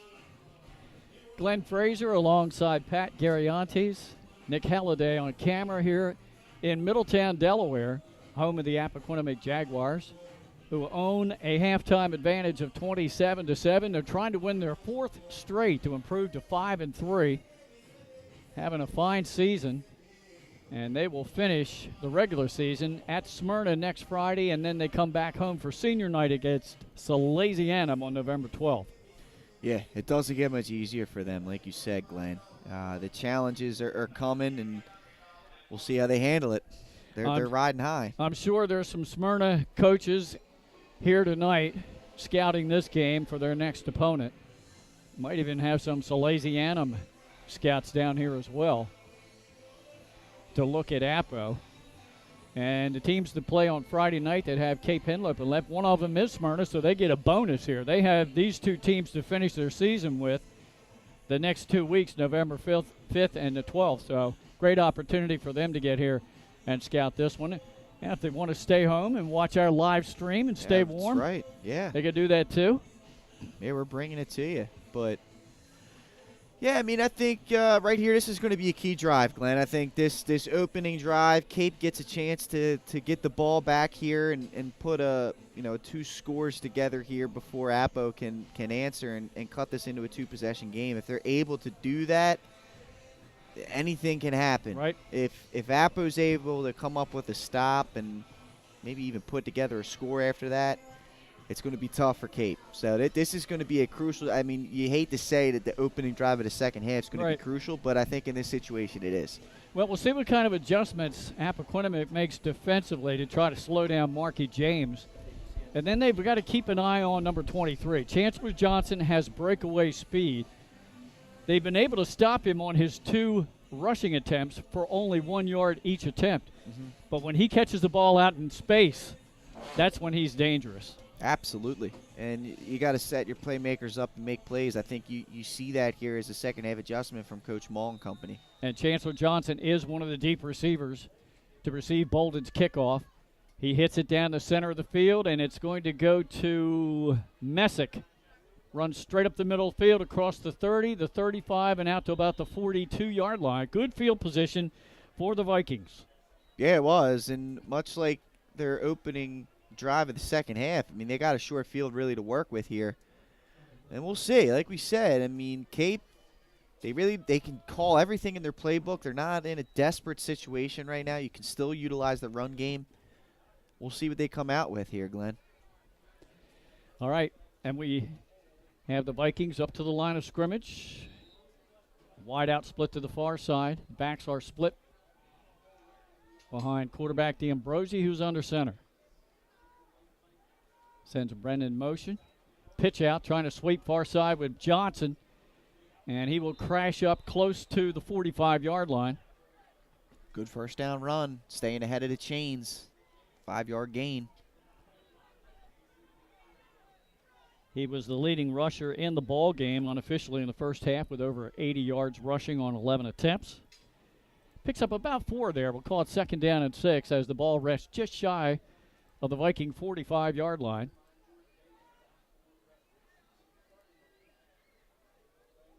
Same formation. Counter reverse to Chancellor Johnson. Hitting the backfield, spun around, and will go down for a loss. What a job there by Jacob Parsons staying at home, number 21. He made that play. It was a little trickeration by Cape trying to steal some yards there, and Parsons was not having any of it there. That's a big stop for Appo, setting up a 3rd and long for Cape. Sure was. Good job by him. He got a little bit of help from Linsmeyer. I don't think he needed it. Parson leads the Jaguar defense in tackles on the season coming into the game, having a good night so far tonight. Now D'Ambrosi in the pistol. Back to pass. Pressure coming off his left side. He breaks one attempt. Now throws downfield. Looks for Chancellor Johnson, who came back and had the ball, and then I think the ground caused the incomplete. Yeah, what a play by D'Ambrosi trying to make something, just to get the ball out there and allow his guy to try and make a play on it.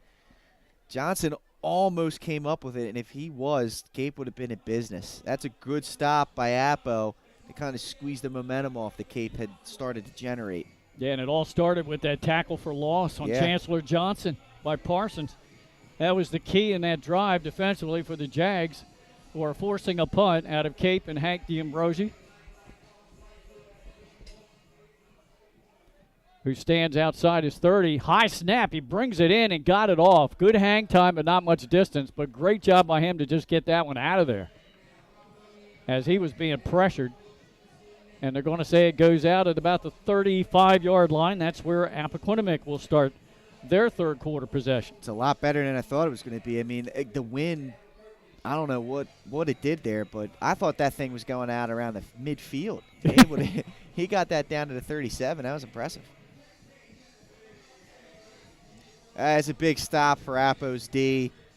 And honestly, at this point, I'm running clock here between Von Brandt, between McConomy, a couple of these other guys in the backfield. I don't think there's any really need to be throwing the football right now up three scores. Weatherspoon is split to the top of your screen. Griffin to the bottom. And there's a handoff to McConomy out of the backfield, trying to get the edge. Stiff arms a defender and goes out at about the 44-yard line. A good pickup on first down to 6. Yeah, I mean, that's just what the doctor ordered. That's all I would be doing if I'm Coach Timpson and company. McConomy has been back for the last 3 games, was averaging 160 yards on the ground per game. In the first half, Cape held him to under 40 yards. It's impressive. Weatherspoon again, split to the top of your screen and Griffin to the bottom. Von Brandt takes the snap, hands it off to the big tight end who's very close to a first down. That's Rogers. Yeah, nice job by Rogers. It looks like they're going to stop the clock. Maybe a measurement coming. Yeah, they're going to give him the first down, Glenn. How about that? Falls forward. Moves the chains. And he's a big guy to bring down. Yes, he is. Normally a starting tight end, but right now playing more of a fullback. And I like this, right? Take the will away from Cape. Hit him with some thunder. Bring McConomy in after you cross midfield after a couple bruising runs. Fake to Rogers. Von Brandt takes it into Cape territory as he hurdles a defender and makes a tumbling move down to about the 45. He'll pick up 7 on first down. Hey, good job by, I believe that was Hunsberger, number 3, coming up, taking the legs out. I mean, you got a 6'7" target. He's got a good little weight to him. Take the legs out. He can't do anything about it. Ryan Von Brandt, 6'7", a little over 200 pounds. And you're right, so far they're doing just what you said. Rogers, McConomy, Von Brandt all on the ground, 2nd and 3. Now there's a pass, underthrown. Might have been tipped. Yeah, but I don't like the call. There's no need. There's no need. Right now you've gotten 1 first down on the ground. Now you had a 2nd and short after a good first down run. Keep running the football here. 3rd down at 3. Shorten the game up. You're up 3 possessions. Yeah, that stopped the clock with 9:11 to go in this 3rd quarter. And they'll feed it to the big guy again. Rogers puts his head down, moves the pile all the way down to the 40, easily gets the first down. Great job, Rogers. Just falling forward, using his strength and just sheer size to just bowling ball through that Cape defense. That's tough. I mean, you get that kind of smash mouth football coming at you for 3 downs. It's hard to keep getting up and going after it. Yeah. He's a punishing runner, that's for sure, Pat. 1st and 10 for Appo at the Cape 40-yard line after a 5-yard pickup by Rogers. Again, Weatherspoon split to the top of your screen. They give it to Rogers again. Hit right at the line this time. Good stop by Malachi Lewis, the senior. Great job by Lewis. Getting off a block and dropping and taking the running lane away from the big fella. Took his legs out. No gain. 2nd down and 10. I'm a little bit surprised that we haven't. McConomy's not on the field right now. Right, they're going with big fella. They're going with him, and they've got Parson in the backfield.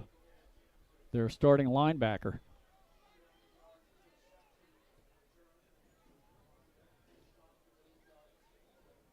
They go with the same alignment, Weatherspoon and Griffin, the wideouts.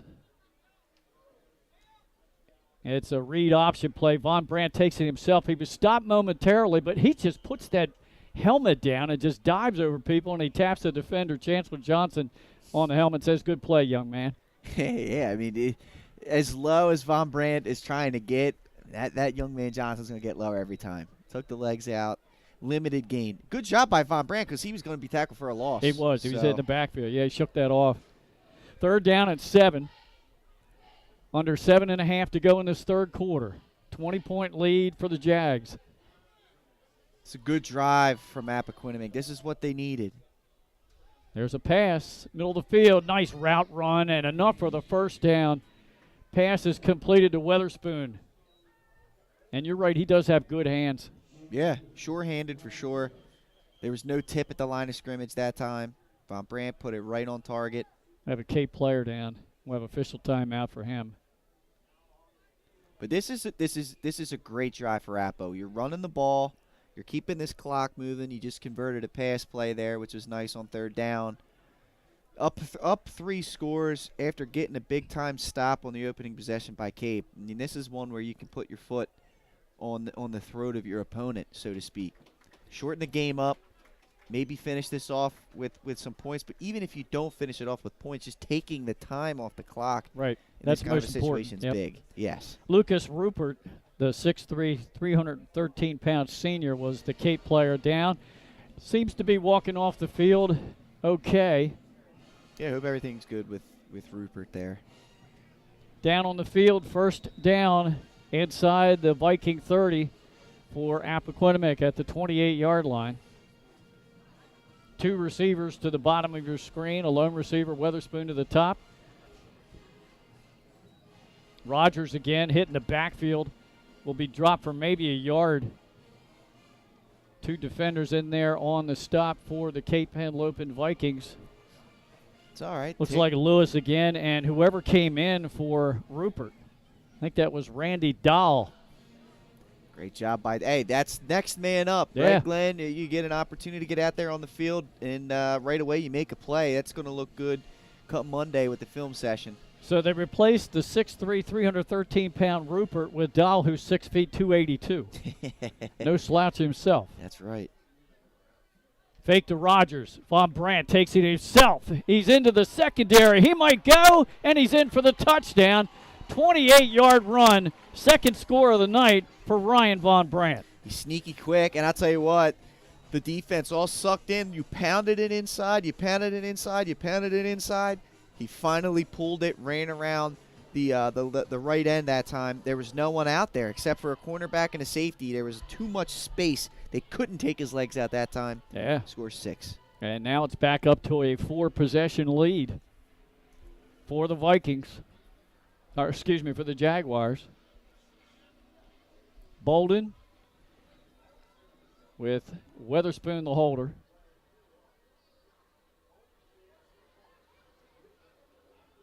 There's the snap. Well, there was the snap. That was the phantom snap. Kick has plenty of distance and splits the uprights. Timeout on the field with 6:26 to go, third quarter, and Appoquinimink stretches their lead now to 34-7. We'll be back after this on Delaware Live, powered by 302 Sports. Your home, I was trying to anticipate your community. the snap. It's not just where you live, it's where you belong. At Dover That might Federal put the nail Credit in the Union, coffin. we understand what it means to be local. We started here, and we're not going anywhere. We're as local as it gets, and we like it that way. We're not just a financial institution. We are the local credit union that you can trust. Local people, local decisions. Dover Federal Credit Union. Back here at Appoquinimink High School, home of the Jaguars, I'm Glenn Frazier alongside Pat Gariantes. Nick Halliday running the camera for us here tonight. Thought we'd have a close competitive ball game here. Stats-wise, at half it was very close, but just too many turnovers and big plays for Cape Henlopen given up to Appoquinimink, and Von Brandt has shown he can run and he can throw. Yes, I mean he is the quintessential dual threat quarterback that you're seeing in the state of Delaware, and this one's going to go out of bounds. So Cape will get the ball, I believe, at the 35, right, or 40. But yeah, he's getting it done, through the air and with his legs, and he's playing with confidence. I mean, you can see him; he's like pointing out different defenders. I'm gonna run you over. I'm gonna run you over. Yeah. And, when you got a guy in that kind of a groove, it could be dangerous for opponents. Appo's playing really good football right now. There's a lot to be excited about down here in, what'd you say, Western Middletown? Western Middletown, kind of northwestern a little bit, yeah.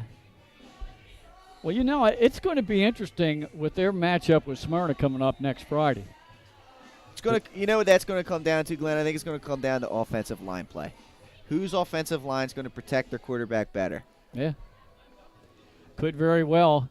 Might depend on the linebacking and secondary of Cape and whether they can cover up Devin DeMoe and Ymir Knight and company. Counter reverse, fumble on the play, picked up, and then Saez, I think that's Saez. No, it was Messick. It was Saez handing off to Messick. Disaster averted there. Yeah, after all that, no gain. Disaster averted. Trying to run one of the staple wing T plays on the counter crisscross, and the timing on that is so crucial. Whenever you're doing more than one handoff, you're opening yourself up for some problems. Yeah, unofficially in the first half, total yards, Cape Henlopen 259 and Appo 191, and there was a penalty, must have been near the sideline where we couldn't see it, against the defense. So at the end of the play, a 15-yarder brings it all the way out to midfield for Cape.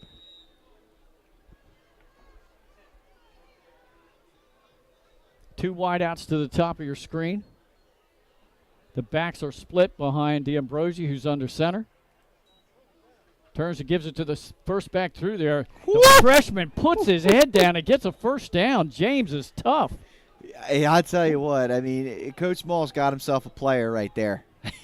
Marquis James just runs through the safety on that. This play's been working for him all night. That dive has been working for them all night. It has. And he is 3 yards shy of 100 for rushing for the ball game.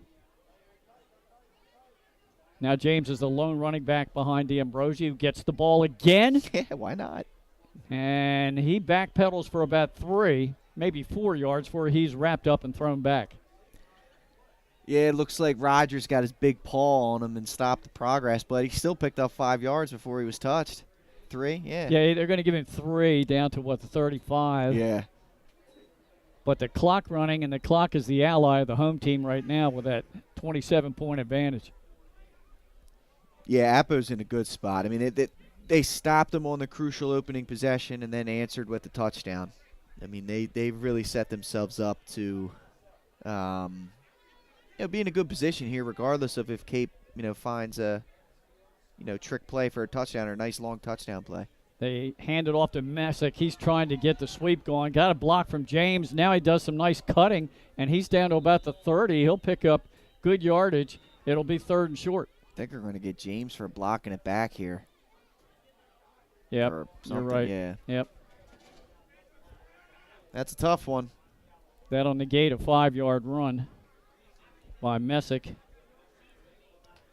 And Cape is just kind of, they've gotten in their own way here. The discipline, whether it be the discipline on the penalties or the discipline with the turnovers, it's a hold, Glenn. Yeah, you're right. They've just, Coach Maul and his group just have not been able to get out of their own way in this game. So they had that big penalty after the fumble, which got him up to midfield in good shape, but now they're all the way back near midfield again with 2nd down and long. 2nd and 20. Wide outs to both sides of the field. Messick comes in motion near side. D'Ambrosi fakes it to James and now fakes the pass, and he's going to take off and run with it. Breaks the tackle down the sideline and out of bounds near the 33-yard line. Good job by D'Ambrosi. Pulled it down, and he's made plays with his feet a few times in this game, and he's one of the more exciting guys you've seen in this state of Delaware. I mean, he really is electrifying back there. Picked up 15 yards there, so it brings up 3rd down and 5. And we talked about the running and passing ability of Appo's Von Brand. How about D'Ambrosi? He has 45 yards rushing and 127 yards passing. Handoff, bouncing to the outside, getting the first down easily. Whoa. Still on his feet is Saez down the sideline for a touchdown. How did he stay in bounds? What a job. 33 yards for the score for Dan Saez. He broke through a tackle over there at about the 20-yard line. We'll see it when we check the replay out. I don't know how he didn't fall, like you said, either out of bounds or at least drop to the ground to keep the feet moving and eventually run that in for a touchdown. That was an incredible effort right there. It sure was. D'Ambrosi will be in to kick the extra point. Now, all these point afters become important because Appoquinimink missed one. Right. So if Cape is fortunate enough to keep putting 6s on the board and converting their point afters.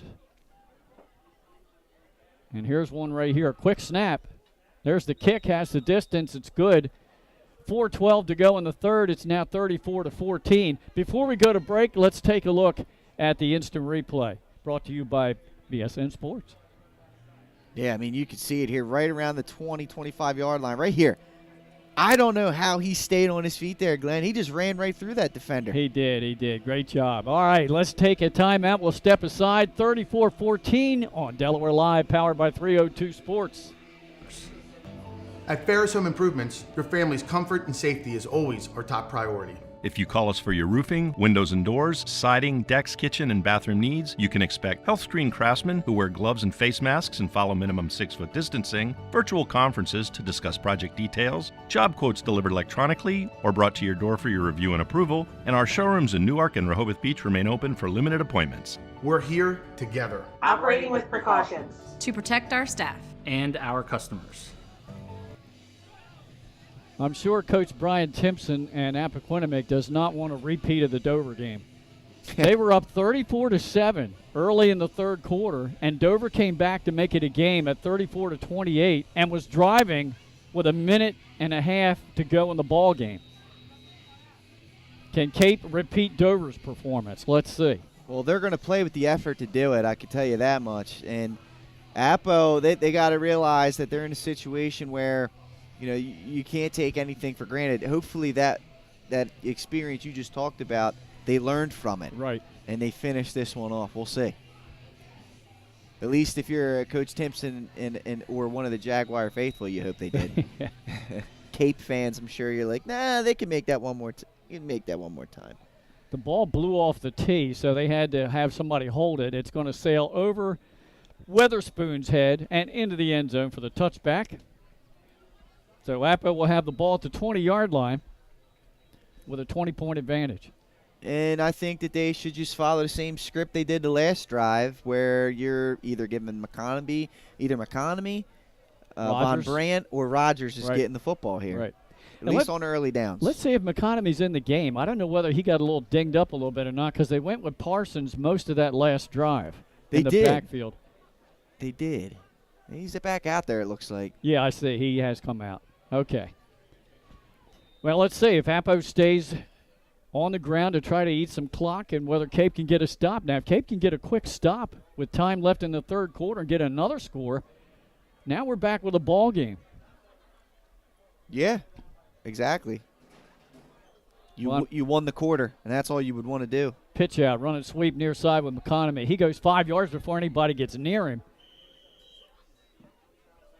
Yeah, great. And he stayed in bounds, too. It was great lead blocking out there. I believe that's 52.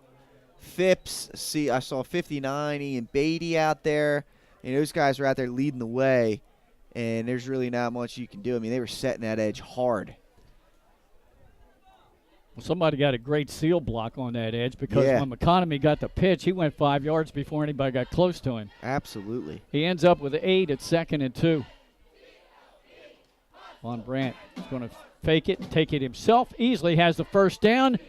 Fakes out a defender, a spin move, and he's all the way up to the 40.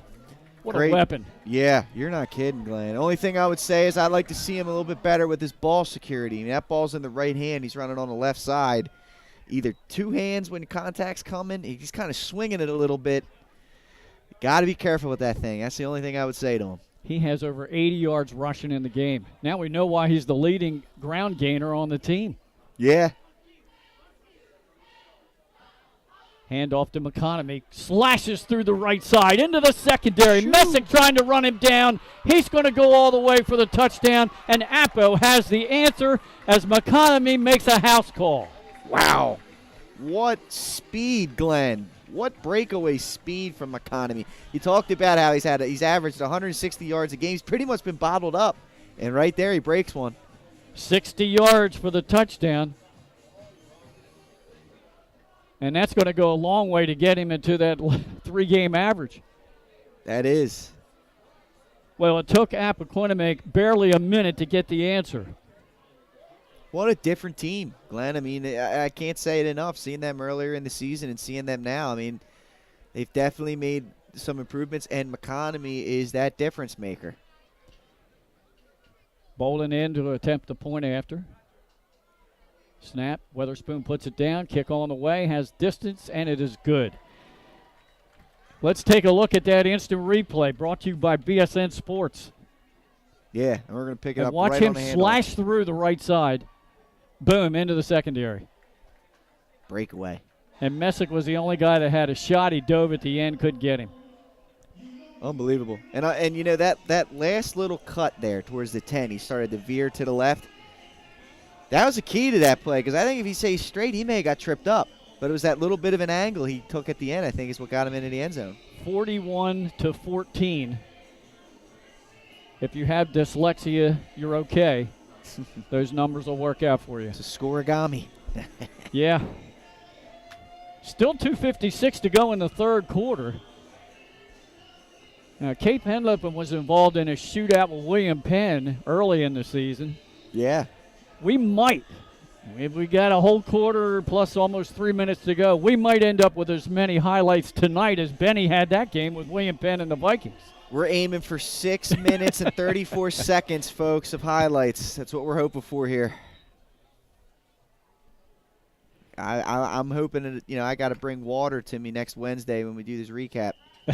There's the kickoff out of bounds, penalty flag, and the Vikings have the option here. They're going to take it at the 35. They can always make the kicking team re-kick 5 yards farther back, but they're not going to do that.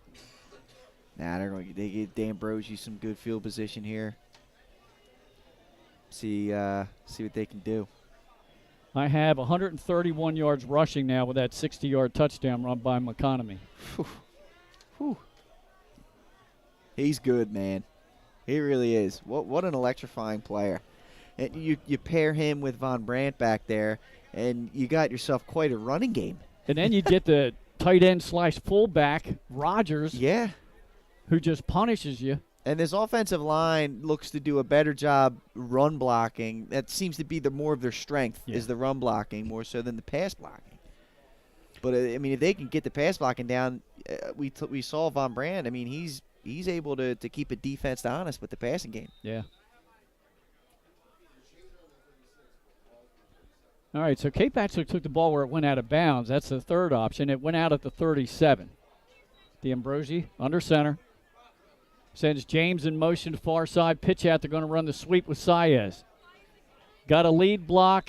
Dove over the 40 out to about the 43. What a job there. Again, there's that man again, Jordan Linsmeyer. He came from the opposite side of the field, Glenn, and chased that thing down from behind. I mean, yeah, it was a 6-yard gain, but they had the edge. Yeah. That would have been a lot more if he doesn't make that hustle play. That shows a lot of speed. 2nd down and 5 for Cape. 2.5 minutes to go in this third quarter. They're down 41-14 now. Messick comes in motion near side. Back to pass. Now stepping up in the pocket, spun around, and sacked back at the 40-yard line. That was Rogers getting his mitts on him there in the backfield, Glenn. Rogers playing both sides of the ball well. Yeah. 2-yard loss on the sack.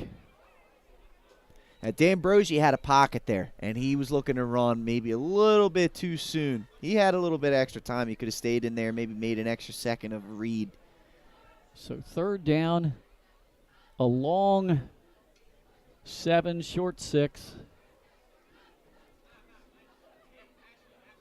2 wideouts to the near side. Chancellor Johnson is in the slot.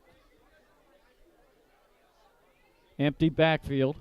D'Ambrosio back to pass. Pressure's coming. He steps up, goes opposite way, breaks away from one tackle and another, and has the first down across midfield to the 48 of the Jaguars. That was all Hank D'Ambrosio there. Like you said, it was a jailbreak from Appo coming in there, almost like they were setting a screen up or something. Yeah.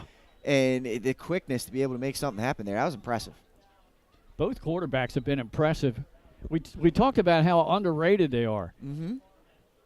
Pump fake, looking screen far near side, goes to the slant pattern, has his man complete at the 30 and down to about the 27-yard line. And that's that tall number 82 again. Shell, 6'4", he's a great target. And that was a perfect throw. And D'Ambrosio hit him in stride, and Shell was able to – he covered the ball up, anticipated the hit. And this may force a timeout here from Appo. Yeah, they need to get their breath. Going to regroup defensively. Let's keep it right here, Pat. Mm-hmm. I don't know whether you run an instant replay on that pass or not. It's up to you. No? Missed it. That's all right. Glenn. That's I missed okay. that one, man. But it was great. I mean, that time D'Ambrosio stayed in the pocket, waited, and he hit Shell, like we said, right in stride. It was a tremendous job there. Good patience shown by the quarterback and letting that play develop. Shell just a sophomore, and he's already 6'4", 205.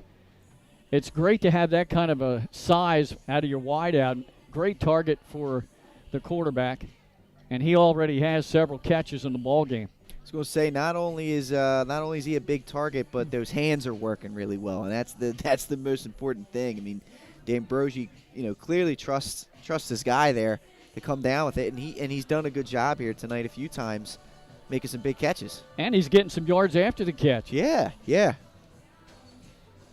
Once again, a couple finals from earlier tonight in 1A. Laurel 48-6 over Seaford. St. E's 42-7 over Charter. Those two keep rolling along as we've had them ranked 1 and 2 almost the whole season in our 1A top 5. Down on the field, 1st and 10 for the Vikings. Pistol formation. D'Ambrosi looking to throw far flat. Pump fake. Now he's going to go downfield with it. Jump ball. Wow. Caught for a touchdown by Chancellor Johnson. He timed that perfect, and he just out-leaped the defender. You know what? You're exactly right, Glenn. That was perfect positioning by the safety. He played that play perfect. He didn't bite on the screen. He was in perfect position. Chancellor Johnson just went up there and stole the football away. Wow. That's impressive. Both teams have scored 2 touchdowns here in this third quarter. Cape trying to make it 41-21 with a minute to go in the third. Looks like Cape's going to go for 2 here, Glenn. How about that? Yeah. D'Ambrosi under center. Pitch out. And now they give it back. I thought they were going to run the Philly special. Yeah. But didn't work. So it's a 21-point lead with 1 minute left in the third quarter for the Jaguars. We'll step aside and take a timeout. Back after this on Delaware Live, powered by 302 Sports. Home in 3 months, 6 months, or even a year. Let me walk you through the process from start to finish and get your questions answered. I am a DHSA lender with down payment assistance programs or grant money. I can help those with less than perfect credit or those working on their credit. I'm also local and always have been. So call 302-563-5599 or visit bryans.loans.com when you are ready to get started on your road to homeownership. Whether you We just talked during the break about how it looked like that was going to be picked off. Did you get that one? Yeah. Let's take a look. From 33 yards out, or 28? I think it was 28. Unbelievable. Look at that. I mean, it's perfect positioning there by Dylan Griffith, the freshman, number 19. He just was unable to make a play on the ball, and Johnson targeted it. He saw the ball early where Griffith was getting to a spot. Yes. And that was the difference in that play. One guy was tracking the ball, the other guy was trying to get to a spot and then react. Yeah. And it was too late.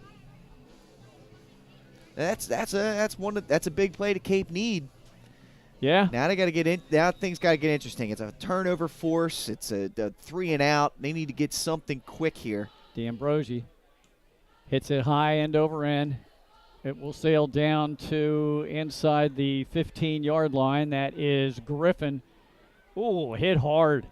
He got across the 30 near the 35, and then he was wrapped up and met on special teams by Fritchman. Fritchman came up. Woo! Way to bring the load, son. 5'8", 155. He got up under the shoulder pads and drove him straight back. And Griffin is a dangerous return man, so that was well done. Under 52 seconds to go in this explosive third quarter. Both teams scoring twice.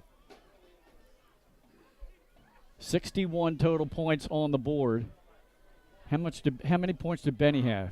That was like 56 to 48 or 52 to 48. We got a long ways to go, don't we? Yeah, we do. I say how many points did Benny have? Benny didn't have them. I'm talking about Cape versus William Penn. Benny's game. Von Brandt hands it off to McConomy. Slashed off the right side. He's going to get about 3, maybe 4 yards on first down. I mean, and that's a good play. I mean, for both sides. Obviously, you take the 3 yards every time offensively, but to limit him to only 3 yards really is a win for Cape. Exactly.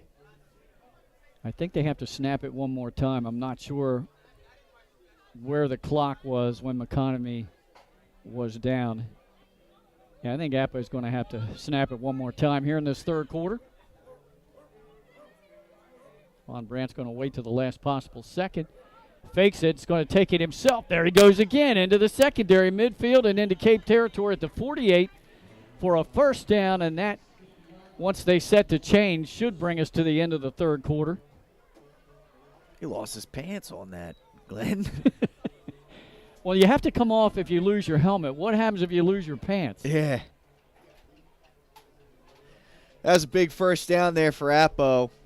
Keep this drive alive. Cape really needed a quick one. They weren't able to come up with a quick stop.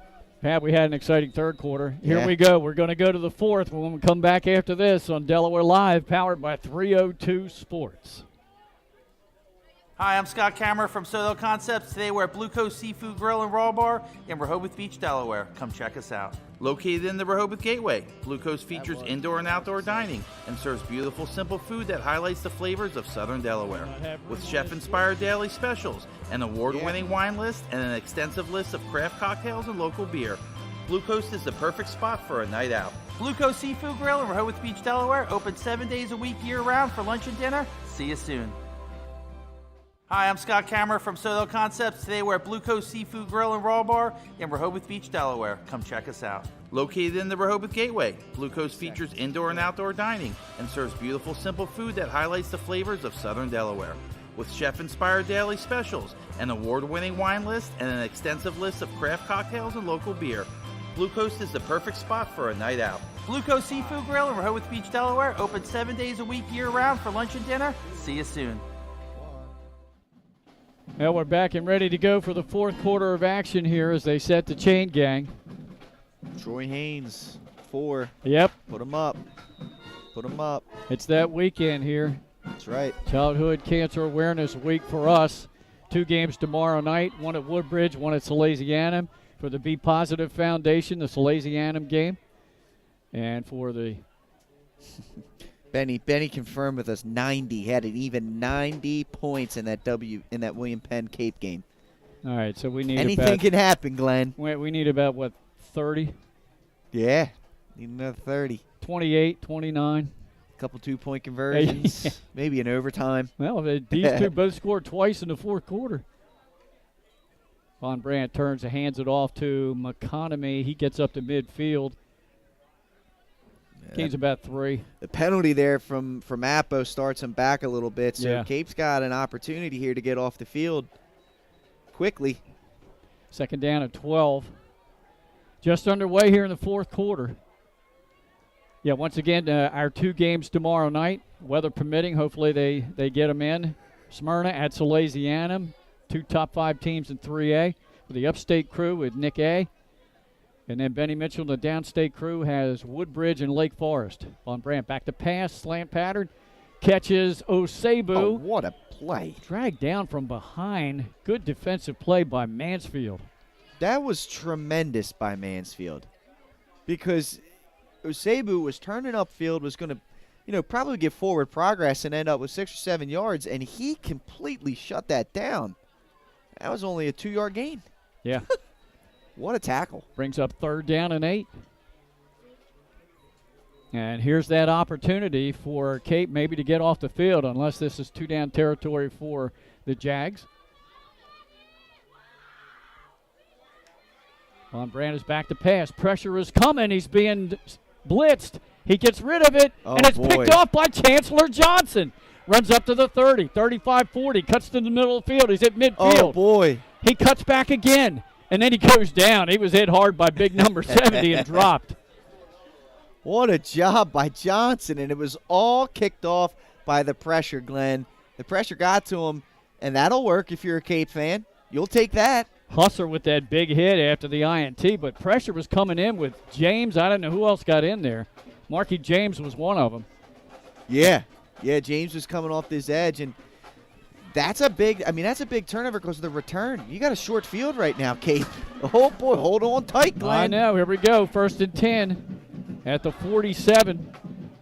Messick in motion. They give it right up the middle, slashing into the secondary, and maybe going for a score. Dragged down from behind inside the 5-yard line. Horse collar? James again. Again, the guard trap play. Yep, it's been working for them. 47-yard line down to the 4. 43-yard pickup for James. And Cape up to the line of scrimmage quickly. 1st and goal. D'Ambrosi takes it himself, waiting for the officials to signal. He got pushed back to the 2. I thought forward progress, he got to the 1. But they're going to say 2-yard line. Just short. Seconds are so crucial here. Yeah. Down 3 possessions. They're trying to get back up to the line. And it looks like James had to have his shoulder pads fixed. Saez helped him out. I formation. Now it's an unbalanced I behind D'Ambrosi under center. 2nd and goal from the 2. The busted play. And getting in there and making a big tackle is number 3 for Appo, Linsmeyer. He makes big plays for them, but once again, another shot in the foot by Cape here. A 2-yard loss. And it's another 30 to 40 seconds coming off the game clock. Right, down to 9 minutes to go. Now it's 3rd and goal back at the 4. They gained 2 and then lost 2. D'Ambrosi got the play from the sidelines. Yeah, it looks like the urgency has slowed down here. This is a little bit bizarre. Owen Smith, a wideout split to the bottom of your screen. They send Messick in motion. They give up the middle to James. He's put his head down. He's got it. Is he in? The far side judge says no. I think he's just shy of the goal line. I think they have to go for it here. 4th and goal at the 1. You got to give him the ball again. Yeah. I mean, he's getting positive yardage every time, and he deserves it after the big run. Yeah. And they got to get up on the ball. This shouldn't even be a discussion. It should be, let's go up there. We're running our dive. Yet again, however Cape's terminology is. Number 7 up the middle. Well, let's see if that's the call. D'Ambrosi checks into the huddle from the sidelines. 4th and goal from the 1. Big play in the game right here. Clock running.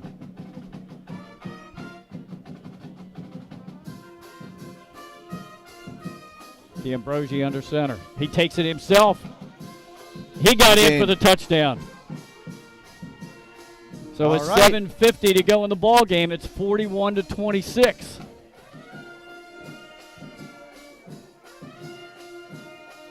Cape team, they won't go away, Glenn. This is right on cue. This is what we were told about them. Now do they go for 2 again? It doesn't look like they are. They tried it once. Now they're going to try and kick field goals the rest of the way. If he gets this extra point, it'll make it a 14-point game. D'Ambrosi to kick it. Owen Smith the holder. Snap down. Kick plenty of distance. Kick is good. That makes it 41-27. It's a 14-point game. We're going to keep it right here because I want to tell you something. I listened to the podcast during the week from Delaware Sports Debate. Yeah, Busby and Marty. Yeah, they do a great job. Yes. And this week they had a little special on drones and bands playing during action. Yeah. Apparently in the Smyrna-Dover game that we had last week, the Smyrna band got flagged for a penalty. Whoa. Because they were playing during the snap count, and I was listening to the Appoquinimink band was playing very loudly while Cape Henlopen was snapping that 4th and goal play. And that's what brought it back to me because they can be penalized for that. Of course, it's a 15-yard unsportsmanlike, but you're inside the 1. So it's about a 3-inch penalty. Yeah. Well, you know, that just takes me back to a fond high school football memory of my own. We were playing AI my sophomore year, and I'll never forget the play. I mean, or the song they were playing. They were playing "Sweet Child O' Mine," and it was a fire call. I was the extra point holder. I bobbled the snap, and I pick it up and yell fire. No one could hear me, and I was pile drived into the ground by 2 of AI's biggest players.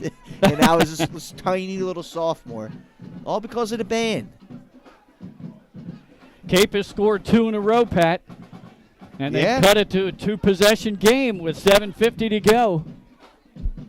New kicker. Appo's looking for an onside. Yeah, well, there's a new kicker out there. That's not D'Ambrosi. No.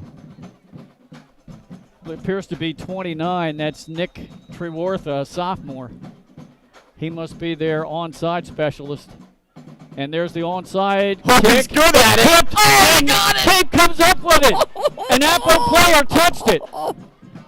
And coming up with it was number 4, Mansfield. Oh, Glenn, we got to see this one. We got to see this again. I think the Appo staff wants to say it was touched by Cape, and it looked like 2 players, one from each team, touched it. was. And I thought an Appo player got a finger on it. They called it illegal touching. Now it's got to get to midfield. Okay, there it is. It's midfield. It should. That's. Oh boy, I don't want to. Well, the officials don't have instant replay. Yep. Yeah. Again, midfield's where it's got to get to. Okay, and it looks like it's at the 49 when it's touched. It looks like it was touched, but that player right there, I can't tell the number. Was that number, is that 17? Let's more time. Watch it one more time. I think it's 18. Okay. 18 here. Right there. He got fingertips on it. And wow. Mansfield comes up with it. So Cape gets the ball right back, down by 2 scores at midfield. They don't. They called illegal. illegal. They don't. They gave illegal touching. Give it back to Appo. They did. They called it illegal touching there. That's a bizarre one. Oh, big turnaround. Big turnaround. That could have been huge for Cape. Yeah. Yeah. First down play gets almost 4 yards. Second down at 6. Oh, man, that's a tough one. What a job by Cape. Like, what a job. The illegal touching, that's tough. But the execution on that, I mean, it's a matter of inches there for them. And the presence of mind of that player to tip it up in the air. Yeah. Wow, that was almost spectacular. Second down play for the Jags. Von Brandt feeds it to Rogers. He moves the pile. He's like a train. I think he got the first down. Wow, man. That was what a job by him. And that will move the chains. Remember, official timeout. We had a Cape player slow to get up. Remember and an Appo player. Go ahead, Pat. Terry Tate, the office linebacker. Remember those commercials? Choo choo. Yeah. Pain train's coming. That's how that young man's running the ball, Xavier Rogers. Well, I tell you, that was a big turnaround there. I'll be anxious to go back and look at that at home on the big screen. Yeah. Because it looked like to me in real time that the Appo and the Cape player touched it almost simultaneously. Yeah. Which would have given the ball. I got to go back and look at that one. But the play stands down on the field. Von Brandt leaps over a defender down near the 35-yard line. He's going to get almost 5 yards on first down. Yeah, that's going to be one that's debated. Well, that would have been huge. Because with 7:50 left, Cape would have had the ball at midfield. Yeah. Actually, beyond midfield, I think it would have been about the 45. Stoppage on the field here. Not quite sure what. No one was signaled for a timeout. I think maybe. I thought Von Brandt got out of bounds. Well, if he did, they should have stopped. There was about 15 seconds that was ran off there. If I'm Coach Mull and company, I'd be pretty irate. Von Brandt takes it again, pulls it in, has the first down. He's inside the 25 at the 24-yard line. And he picked up about 8 there. DN's flying up the field, creates a natural running lane for Von Brandt. Got to stay at home. Every time he fakes that on the read option, he gets quickly to the edge. It gets good yardage. He does, man. I mean, like I said, for 6'7", to have that kind of agility, it's rare.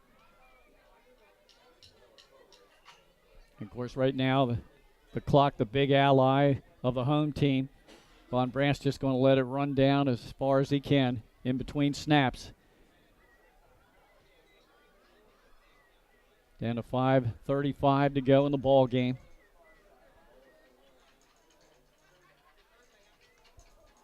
Hand off to Rogers, looking for room up the middle. Again, there we go again. Just a great big scrum, and he moves it all the way down for another first down at the 15.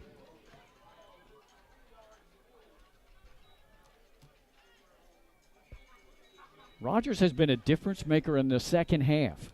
He has. He's just been pushing that ball down the throat of Cape's defense, matching size with size. They're pretty big up the middle, Cape is. But they can't stop the big fella. I'll be surprised if Appo puts a ball in the air the rest of the game. Hand off to Rogers again. This time a minimal gain, maybe 2 yards to the 13. Nice gang tackle by Cape. Now Coach Mall is going to take a timeout. Trying to preserve. Sometimes he needs 2 scores. He needs a stop and 2 scores. Just under 5 minutes to go in this ball game. Yeah, Glenn. Well, I mean, the big play, if we want to take a look at it here, the big play that kind of got us here, once again, midfield's where we're looking. All right, there's a Cape player that goes up, but I thought that one player from Appo, I remember, and I had my field glasses, it looked like he tipped the ball with his fingertips. Yeah. And again, we've got a small screen here on the laptop to be able to look at that. I want to go back and look at that in slow-mo at home on the big screen. I mean, it looks like this ball, I mean, even if it's hit right by that. Right there, it looked like it was tipped by the Appo player at midfield. And even if it isn't, and that ball's past 10 yards, he touched that ball, looked like at the 49. Right. And you're right. We got the benefit of replay. I'm not getting on the officials no, at all. No, But it looked like that could have been a big one. That's a big momentum swinger right there, especially right now with Appo in really good position. Von Brandt takes it himself on the read option. He got nothing. Helmet comes off again. He's got to come out for a play. And they lost a yard, so it's going to be 3rd and 10. Yeah, he'll check out.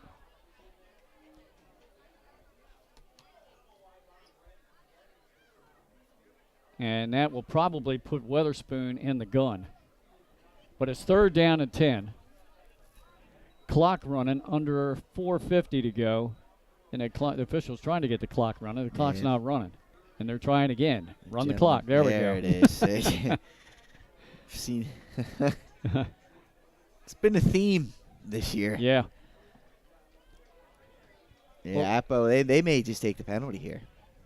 We'll see. Well, they might, yeah.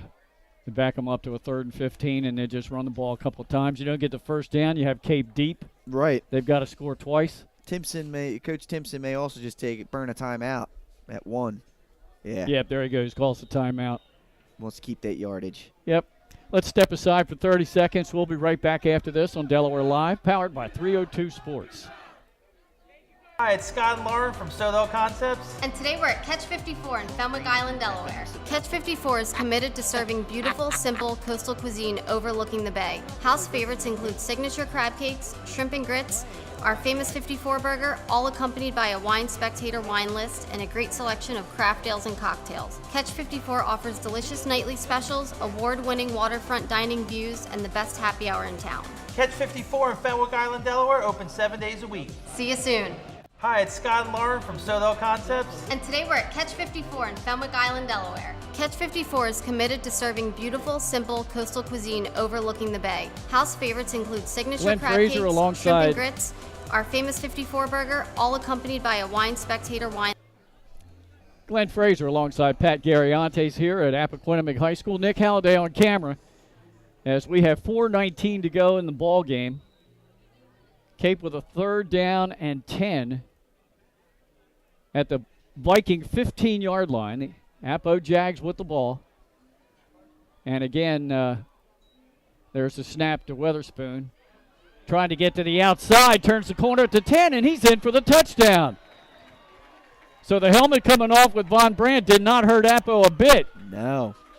And a 15-yard touchdown run by Weatherspoon. And that just might ice it. Yeah, really good blocking up front from Appo's offensive line. I mean, untouched going around the edge there. And, yeah, you're right, Glenn. That's quite the answer. Appo, after, receiving that onside kick, took advantage of the opportunity there. They did. Made sure there was not going to be any kind of doubt coming down the stretch in this game. Weatherspoon, the holder, bolting in to try to make it 48-27. There's the snap, kick on the way, and the kick is good as we keep it right here with 4:11 to go a game. A 3-possession lead again for Appoquinimink at 48-27. I'll tell you what, man, this Cape team, they did live up to their reputation as a never-say-die type team. They fought throughout this one. Appo, is just clicking on all cylinders right now. Yeah. I mean, this will be 4 in a row for them. And, they're a team that even those teams that may have played them earlier in the year and beat them, like a St. George's, etc., they are not a team to be slept with. They are not to be slept on. They are really grooving right now as an offense. Defensively, they are doing what they need to do as well. It's a dangerous team. Well, how about Weatherspoon? That's his only carry of the game. I love that. 15-yard touchdown run. And a good job from him weaving inside of a block and then getting outside for the score.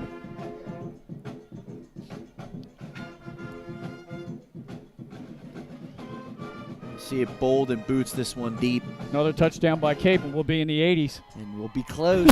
Be closing in. Benny Mitchell, I know you're watching. There's a penalty. What's this one on? Is this too many men on the field? Is this a sideline warning? Was the magic words uttered? Let's see. The officials discussing about. They're eyeing someone up over there on that Cape sideline.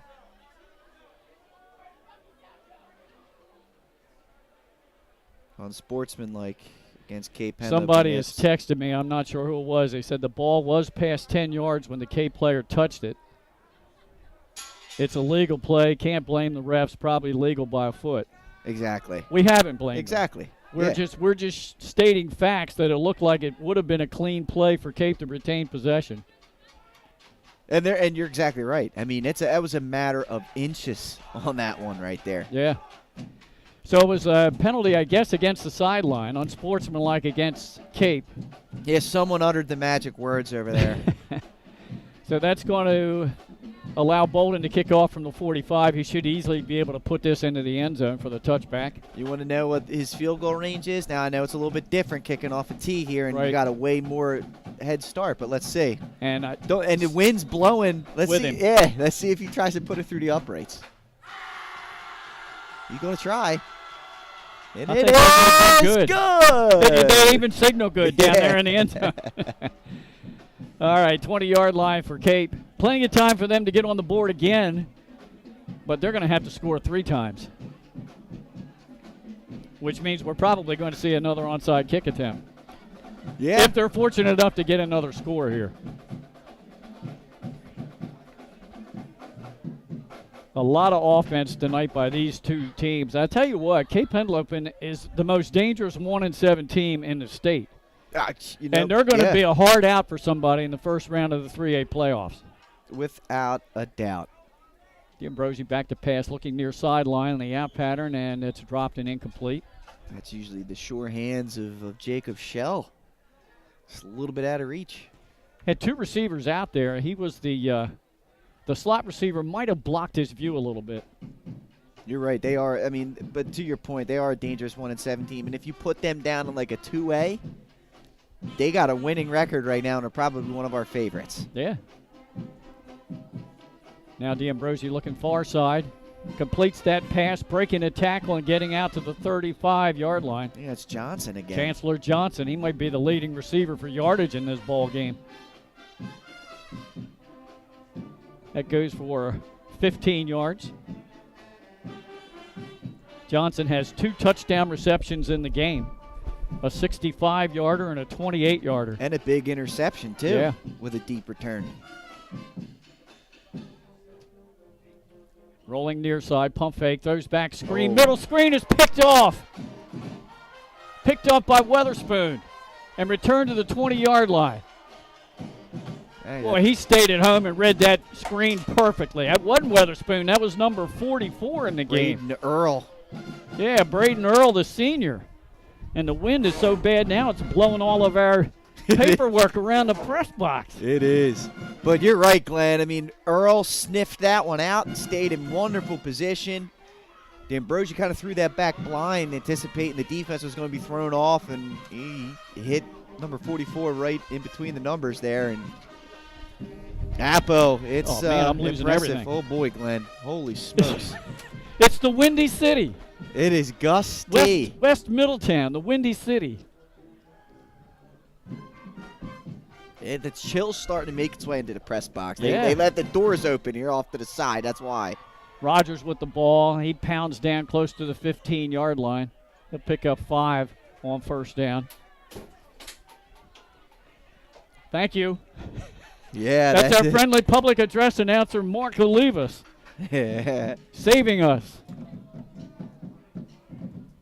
It's crazy. It was a good 15-degree temperature drop when that door opened. 3 minutes. Yep, and counting to go in this one.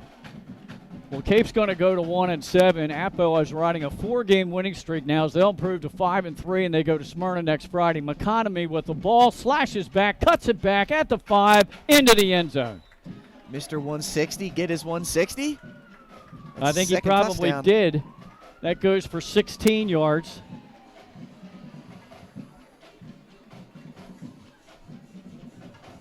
That kid's electric. He is special. 54-27. We're about to get 82 points. We need Cape to score and get a 2-point conversion. Yeah. There's a lot of time left for Hank D'Ambrosi and company. Yes. don't hold it past them. Bolden trying to make it 55-27.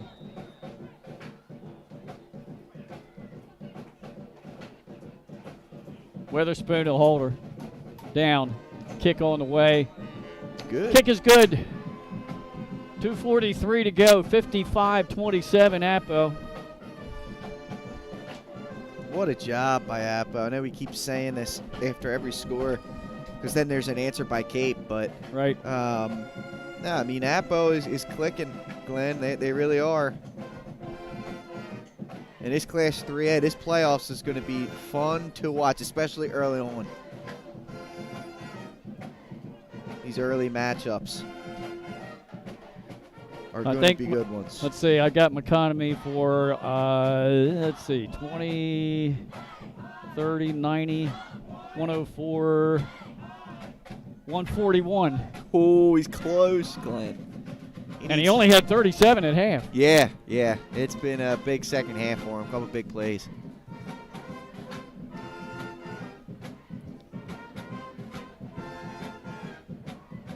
Cape looks a little deflated right now. I mean, and we talked to them on the show last week about, how they've been able to stay positive. And yep. It's not easy. Yeah. Every week, having some struggle, especially close games. And, this one started off bad, but it was competitive for a while. Yeah. And it got competitive here in the fourth quarter. It was a 2-score game, and after it looked like they recovered it on the onside kick. Yeah, turning point. And after that onside kick that they didn't get, Appo has scored twice. Yep.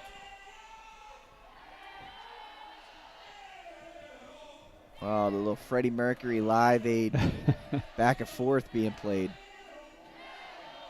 D'Ambrosi under center. Turns, gives the ball to Saez. Grabbed from behind and then stood up by Rogers and a couple of defenders after he gains 5.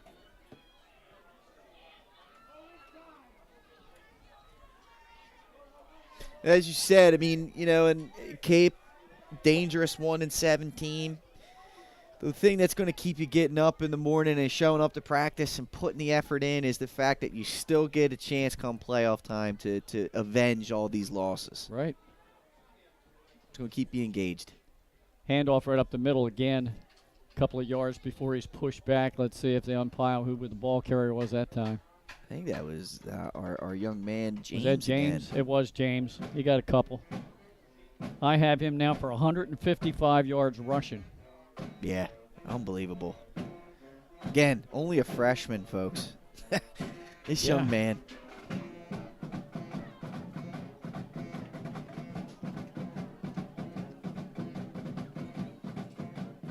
Pump fake, he looks for the screen on the far side. Now he's going to scramble near side. D'Ambrosi tries to set and throw. Now he's just going to run with it, and he'll be going down at the 25-yard line. Lose a couple there.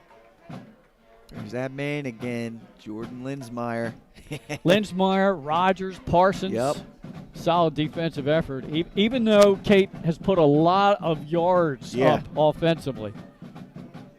Yeah, I mean, they forced turnovers. they've gotten big-time plays when they've needed to stall drives. Yeah. They've gotten enough done, despite giving up the yards and the 27 points. Under a minute to go, 4th down play. Throwing the near flat. Catch is made. Spin move, trying to get the first down. I think he did get it. That's Mansfield on the reception. Really nice job by Mansfield there, making that play.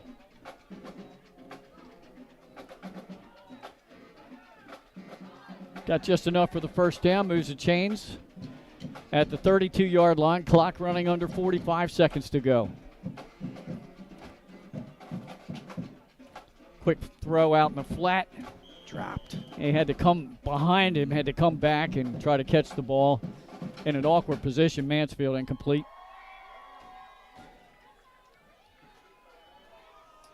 That stops the clock with 35 seconds to go. So congratulations to Coach Timpson and the Appoquinimink Jaguars. They've now won 5 straight. They're 5-3. They go to Smyrna next week. And let me tell you, they're going to be a tough out for Smyrna. No, they are. They are. Like I said, I mean, just sneak peek in that one. It's going to come down to offensive line play. Whoever can protect the passer the best, I think, is going to help, because that's going to be a high-scoring affair, I have a feeling, with both of those offenses going back and forth. Could very well be. Messick in motion. He gets the pitch out, runs the sweep to the far side of the field, and he is going to weave his way through the defenders and almost get a first down. I think they are going to give him first down yardage. Messick will pick up 10 there, and that stops the clock momentarily with 24 seconds to go. Cape Henlopen next week will play on Saturday, November 6th. They have a noon kickoff up at St. George's, and then they will finish on the 12th at against Smyrna, a home game for them. That's tough, getting all the way up here again in Middletown for a noon kickoff. Yeah. It's an early morning for those young men. 2 receivers to both sides of the field. D'Ambrosi takes the snap, drops back. Pressure's coming off the edge. He steps up. He's trying to motion to his receivers to run farther on the routes. Now he's trying to get away from the defender. He does. He's going to go downfield. And now he goes center of the field. Has the official blocking for him. Leading the way. Cuts back again. And it goes all the way down to about the 11-yard line. But the clock's going to run out. No, it's going to stop with 1.5. Couldn't even. That play was so long, I couldn't even get it on replay, Glenn. That's how long that thing went. Couldn't even capture the whole thing. That's a 47-yard run by D'Ambrosi. Going out a bang. They're going to set the chains, and then I think the clock will start. I don't think Cape has time to even down it, or did they have their final timeout? I don't think they took it. Maybe they did. I think they called their final timeout with 1.5 seconds to go here. We got time for, barring a penalty, 1 play. Hey, man, it's going to help our push. Trying to catch up to Benny's with game. the William Penn game. Yeah, we need that push.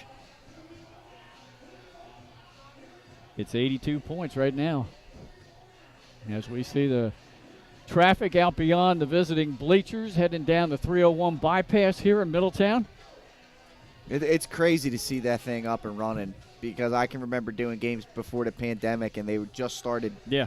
And I'm like, what are they doing? It's right in the backyard of this school. Yeah.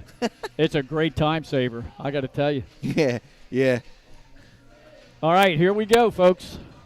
This will put a wrap on our game of the week tonight, Thursday night special.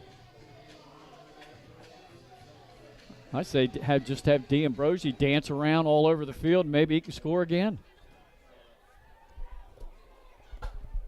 High snap, takes it in with one hand.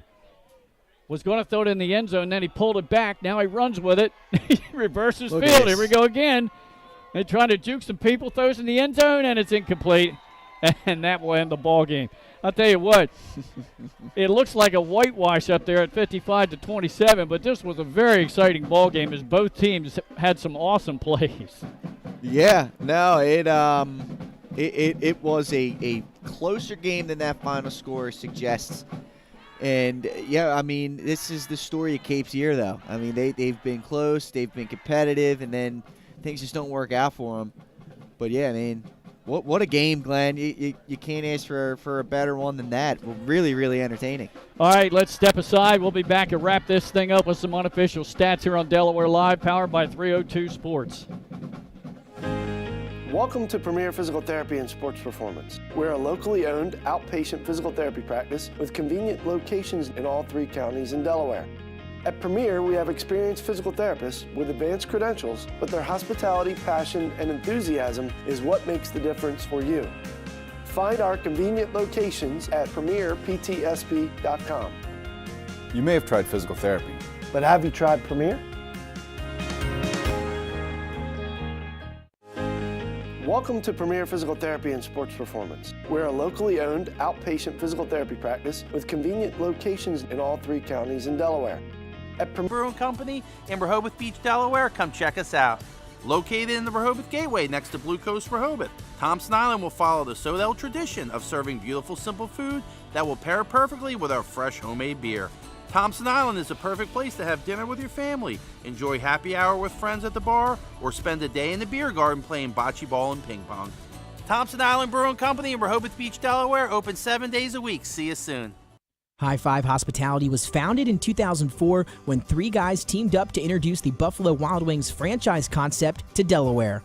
They now operate 8 Buffalo Wild Wings, 6 locations throughout Delaware, and 2 locations in Maryland.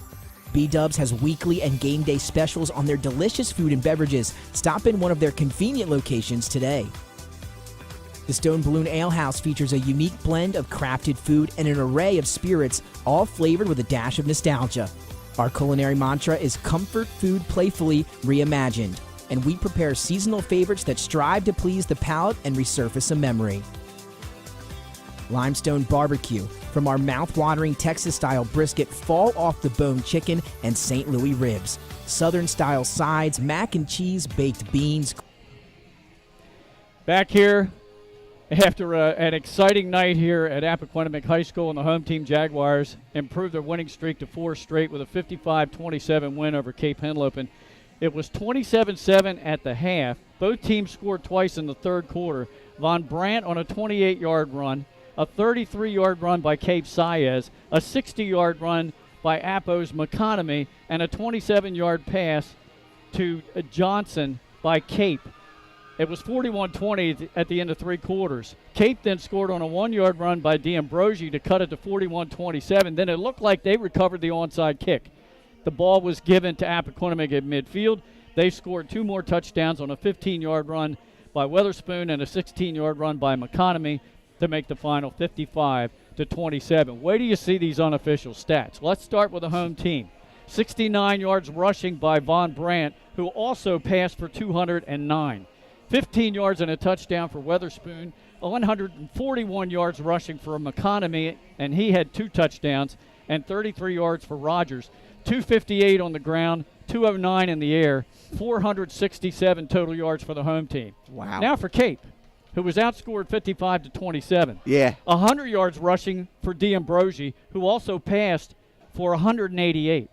155 yards rushing from James, 69 yards for Saez, 324 yards on the ground, 188 through the air, 512 yards for Cape Henlopen. All right? Wow. That we're just shy of 1,000 yards of offense in this game tonight. Whoa. And we had highlight after highlight. Folks, you want to tune in to our Buffalo Wild Wings weekly show this Wednesday night to see the highlights of this game and the top 10 plays. You're going to see some from this ball game here tonight. You definitely are. I mean, this was, if you're into exciting offensive football, this was the game for you. You know, this playoff system has things wide open in this 3A division. I mean, typically, you know, a team like Appo, as hot as they are, they'd be fighting for a playoff spot right now. There's no guarantee they'd get in, and Cape would be done. Right. But both of them have an opportunity to make it in here, and then obviously, you know, these kind of games are ones you want to see. There's no doubt about it. Excitement. All right, once again, the other finals from tonight in 1A, Laurel 48, Seaford 6, and St. Elizabeth 42, Charter 7. St. E's now 8-0, Laurel 7-1, as those two lead the pack in Class 1A. And our final here in the 3A, District 1 versus District 2 matchup, 55-27 in favor of Cape. That'll do it for tonight's live stream from Appoquinimink High School. We want to thank the athletic director here. Great job by Chris Mascara tonight. Muskie did a great job, as well as both coaches, Brian Timpson and J.D. Mall. And we also had J.D. Mall on our show a couple weeks ago. Yeah. Did a great job along with Sussex Central coach John Wells. For our cameraman, Nick Halliday, and producer and analyst Pat Garriantes, this is Glenn Frazier. Thanks for joining our live stream here on Delaware Live, powered by 302 Sports.